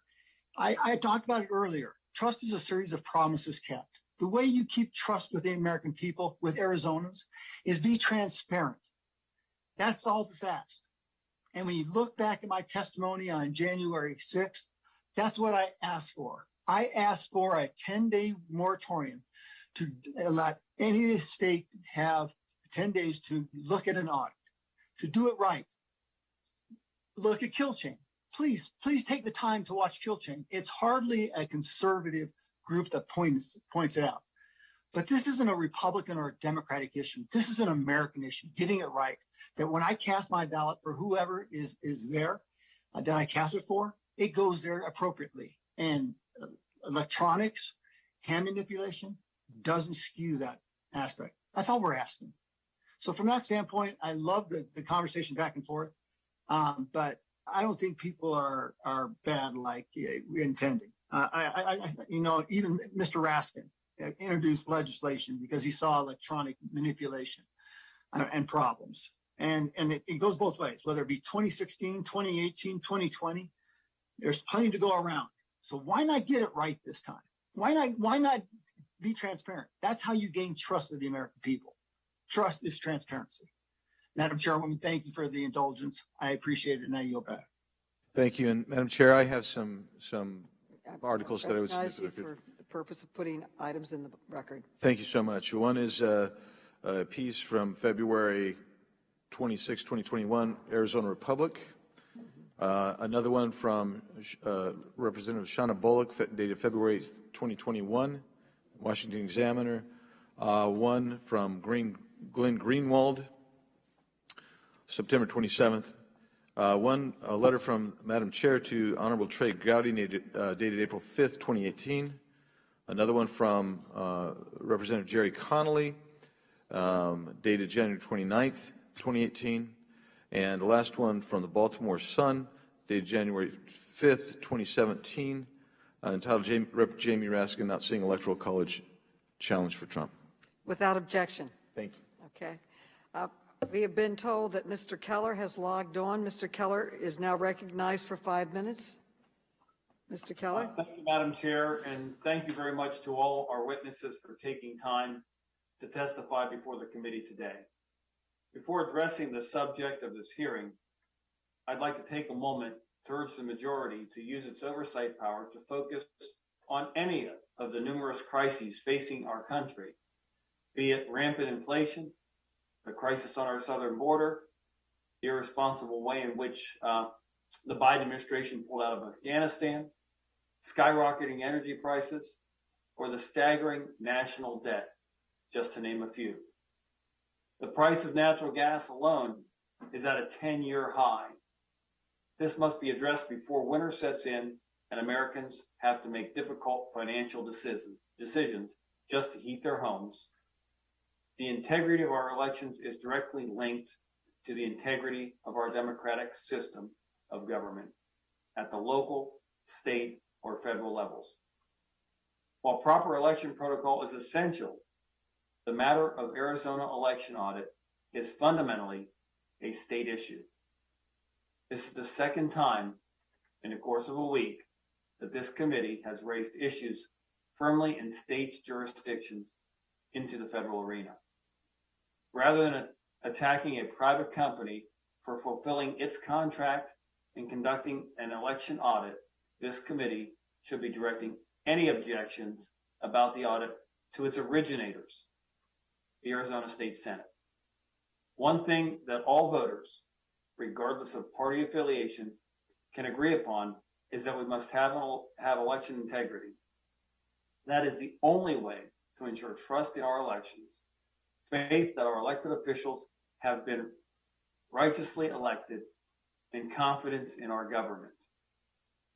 I would just, again, encourage the majority party to take a look at the issues that lie squarely within the jurisdiction of the Oversight and Reform Committee. Believe me, there's plenty of federal agencies that need oversight and reform. We should be focused on those, and the states where they have issues should focus on making sure that they address those issues. We certainly aren't going to call in, the Arizona Department of Revenue and investigate how they handle their state income tax collections.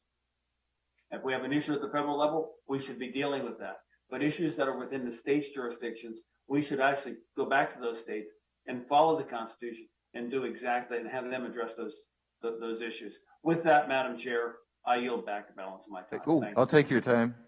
I yield to Mr. Biggs. Thank you. Thanks, Mr. Keller. Appreciate that. So I'm going to be able to ask a couple of the questions that I didn't think I was going to be able to ask. So I was looking at your website called justthefacts.vote, and on myth number 4, I found that it said that the county does not change its election management system. That it's false that the county does not change its election management system passwords. I assume that what you're asserting then is that you regularly change the passwords for your EMS server, for the server for EMS.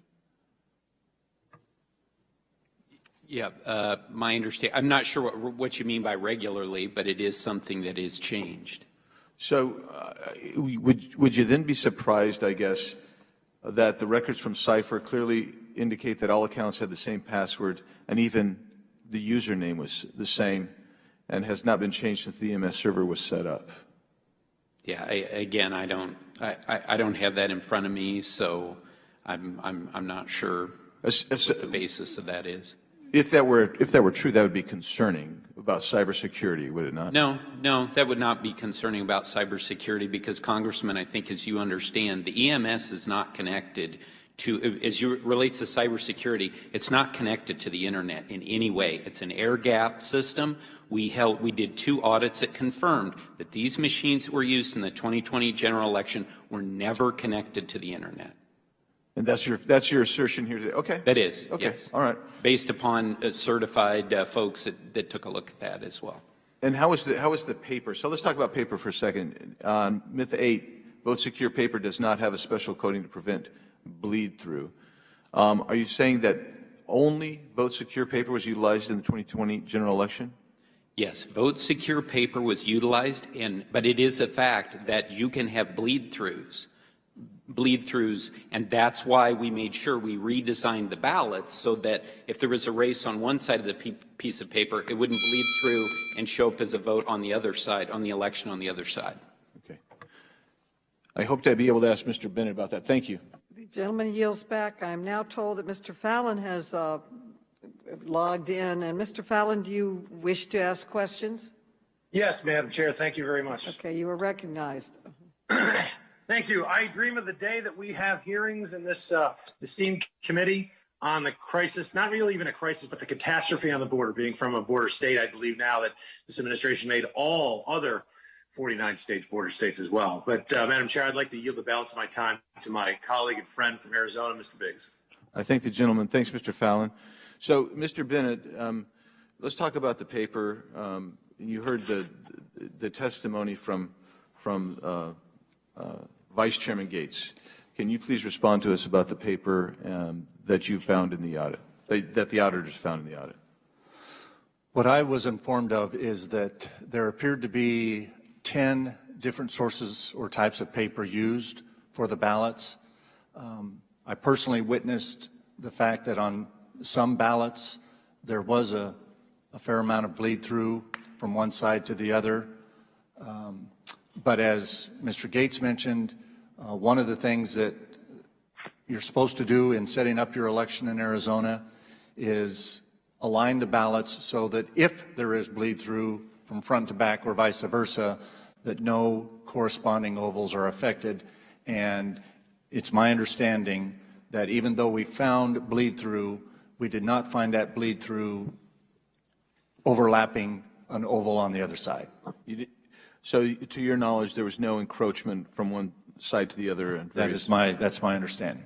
Thank you. Can you add on here to the whether there was any issues with regard to the use of the same password and usernames in some of these servers? I can simply repeat the testimony of Mr. Ben Cotton, the CEO of Cipher, the company that looked at the equipment, who said that their evidence showed that the county used common usernames and passwords, and that I think there was more than one, but as required by state law and election procedures manuals in Arizona, they did not use unique usernames and passwords, so that if there was a question related to who did what in the election management system, not a cybersecurity issue as Mr. Gates mentioned, but the purpose for having unique usernames and passwords is so that if you have things happen within the election, you can tell who did it. And he said that the use of common usernames and passwords make that impossible to detect. So you wouldn't know necessarily who was even logging in because the usernames are not discrete. Correct. Explain to us the election procedure manual and its relationship vis-a-vis statute. The election procedures manual is specifically authorized in state law. It is under the direction of the Secretary of State's office, which I occupied for 6 years. I did 3 of them during my 6 years. It's adopted in the off-election years, also has to have the consent of the Attorney General and the Governor to sign off on the election procedures manual. It has the effect of law as is dictated in state statute itself. So if there's an issue with compliance with the procedures manual, that is a statutory violation because yes, it's a law. Yes, sir. So my understanding is that the Senate President attempted to reach out and attempted to work with the county, but that for whatever reason an impasse was reached, and the subpoenas were issued, and the ultimate issue is compliance and whether there was contempt on the part of the board in responding to those subpoenas. Mr. Sellers? Well, as I mentioned earlier, I had met personally with the Senate President numerous times, telling her that if there were serious issues or questions that needed to be answered, I wanted to help get those answers. And she felt that, well, and I'll back up a little bit, because The two additional audits we did after the election was over were really done to answer questions that had been given to us by the Arizona Senate. Thank you. I'll thank the gentlelady. The gentleman yields back, and I now recognize myself. People are coming in and logging in at the end here. Our good friend, committee member Jackie Spear, is now recognized for 5 minutes for questions. Thank you, Madam Chair. And I have been on for a good part. I'm also in the middle of an Intelligence Committee hearing, but I did want to get back on since there are still questions that need to be answered. Let me ask you, Mr. Bennett, you've been a public servant. Do you condemn political violence in this country, including attacks on elected officials and elected representatives? Of course. I've had death threats myself. Okay, so you know that Chairman Sellers and Supervisor Gates and their staff have received threats against their safety. The District of Columbia experienced political violence on numerous occasions in the weeks following the election. I was one of the members in the House gallery lying on the floor when the shots rang out, thinking that I was going to die that day. So making sure that we quell violence is critical. With that in mind, it's very important that we identify those organizations that have sought to further inflame tensions. One of those groups is Look Ahead America.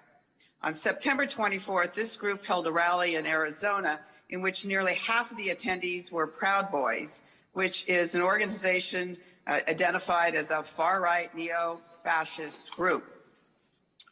Have you ever heard of the organization Look Ahead America? Yes or no? Yes, ma'am. And you know this group has been associated with violent hard-right activities for a long time. I'm not aware of that, ma'am. The group tweeted that it would participate in a conference hosted by Nick Fuentes, a well-known neo-Nazi. You are currently listed on Look Ahead America's, quote, leadership, unquote, page as its state chairman. According to the page, you are the 5th highest ranking individual in this organization. I'm kind of astonished that you would be associated with a group such as this, let alone take a leadership role. Your biography on the group's website notes that you served as, quote, Senate liaison for Maricopa County 2020 election audit. And Mr. Bennett, you said a few weeks ago that you are on a, quote, leave of absence from this organization to focus on election review. Is this true? Yes, I was working on a voter registration project in Arizona known as AZ51. AZ51 connected with Look Ahead America, who wanted to help that process in Arizona, and AZ51 decided to transition the voter registration project over to Look Ahead Arizona, which was formed by Look Ahead America. So I'm with Look Ahead Arizona, which is an affiliate of Look Ahead America. But I have been on leave of absence as I've been contributing my time to the audit without pay. All right. So you've been trying to establish some independence. Is that correct? Independence from whom? From the organization, since you're on a leave of absence. I was already involved in the audit, Congresswoman, when the AZ51 voter registration project transitioned to Look Ahead Arizona. So I'm not trying to establish independence. I already was involved in the audit when that transition occurred. All right, but in a September 7th Arizona Republic article, you said, quote, I still consult with Matt on, who does he need to talk to around the state and help with efforts of Look Ahead Arizona and voter registration. Matt, I believe, is the executive director of Look Ahead America. It seems difficult that you could claim that you are on a leave of absence from the group, but are still consulting with it and actually recommending who the group's executive director should be meeting with. So I really am concerned that as an elected official, as someone who you admittedly say you have had death threats, To all of us and to the Arizona County supervisors who have experienced death threats, why an engagement with groups like the Proud Boys, who were part of this effort in Arizona prior to the election, would somehow not be recognized by you as antithetical to quelling violence and in effect encouraging it. And with that, Madam Chair, I will yield back. Gentlelady yields back, and I believe that concludes all of the members that want to ask questions. I will now proceed with my closing remarks. I want to thank all of the witnesses today for helping our committee understand the facts about the so-called audit in Arizona, and all of my colleagues who participated. In particular, thank you to Mr. Sellers and to Mr. Gates and to the other elected officials who endured months of abuse, insults, and threats for simply doing your job. Thank you for having the courage to speak the truth today and to testify before the committee. The committee had also wanted to hear from cyber ninjas, but Doug Logan refused to appear today to testify under oath. That is probably because the facts about his audit they're so damning. This audit was designed to find fraud, but it didn't find any fraud. It was backed by millions of dollars, $6.7 million from partisan dark money groups, and it spent a year studying the election. But in the end, cyber ninjas came up with absolutely nothing. No fraud, no missing votes from Trump, no change in the election outcome. So now, even after this huge audit, some of my colleagues are refusing to accept even their own biased audit, claiming that there is still uncertainty about the election in Arizona. Donald Trump is even claiming the audit showed he won. A nonpartisan fact checker rated that claim as absolutely false and gave him the designation of pants on fire, and I ask permission to put the statement and the article about it in the record. And so let's be clear, Donald Trump did not win in Arizona, and he did not win the election. He lost. And in the cyber ninja audit, he lost. But unless Trump and his admirers are willing to admit this truth and respect the will of the American voters, our democracy is at serious risk, as Mr. Sellers and Mr. Gates testified. The barrage of lies about the 2020 election has inflicted grave damage already. These lies are undermining public confidence in our elections. They are fostering efforts across the country to hold more partisan audits and pass anti-democratic laws to suppress votes and allow elected officials to overturn elections when their preferred candidates lose. Free and fair elections are the foundation of our democracy, whether you are a Republican or a Democrat. All of us should care about these threats to our elections. This committee will use every tool at its disposal to fight back against the lies and conspiracy theories that have been allowed to grow for too long in our country. I ask like-minded Americans, both Democrats and Republicans, to join us in this fight. We all have an obligation to stand up for the democratic values that we all hold so dear. With that, I, in closing, want to thank our panelists for their remarks. I commend my colleagues for their participation. And without objection, all members have 5 legislative days within which to submit materials and to submit additional written questions for the witnesses to the chair, which will be forwarded to the witnesses for their response. I ask our witnesses to please respond as promptly as you are able. This meeting is adjourned.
Yes. Yeah.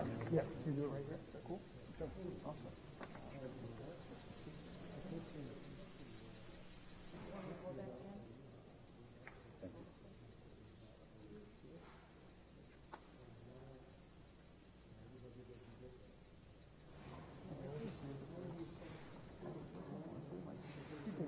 One short step back, you get your all in the shot here. So what are your initial impressions of this hearing? You're here for a little while. I think it's all back and break, but what was your impressions, especially the line of questioning? Well, my overall impression is that there's very few things in our country that are more passionate than election integrity on both sides, and that's fine. Because as I said in my opening statement, elections are how we give our consent to the government, as stated in the Declaration of Independence, and the strong feelings as to whether elections are conducted with integrity because they have consequences. And do you think any minds would change with the presentation of your testimony today? I couldn't tell that any minds were changed, but hopefully with time, people on both sides will understand that there's nothing wrong with auditing elections.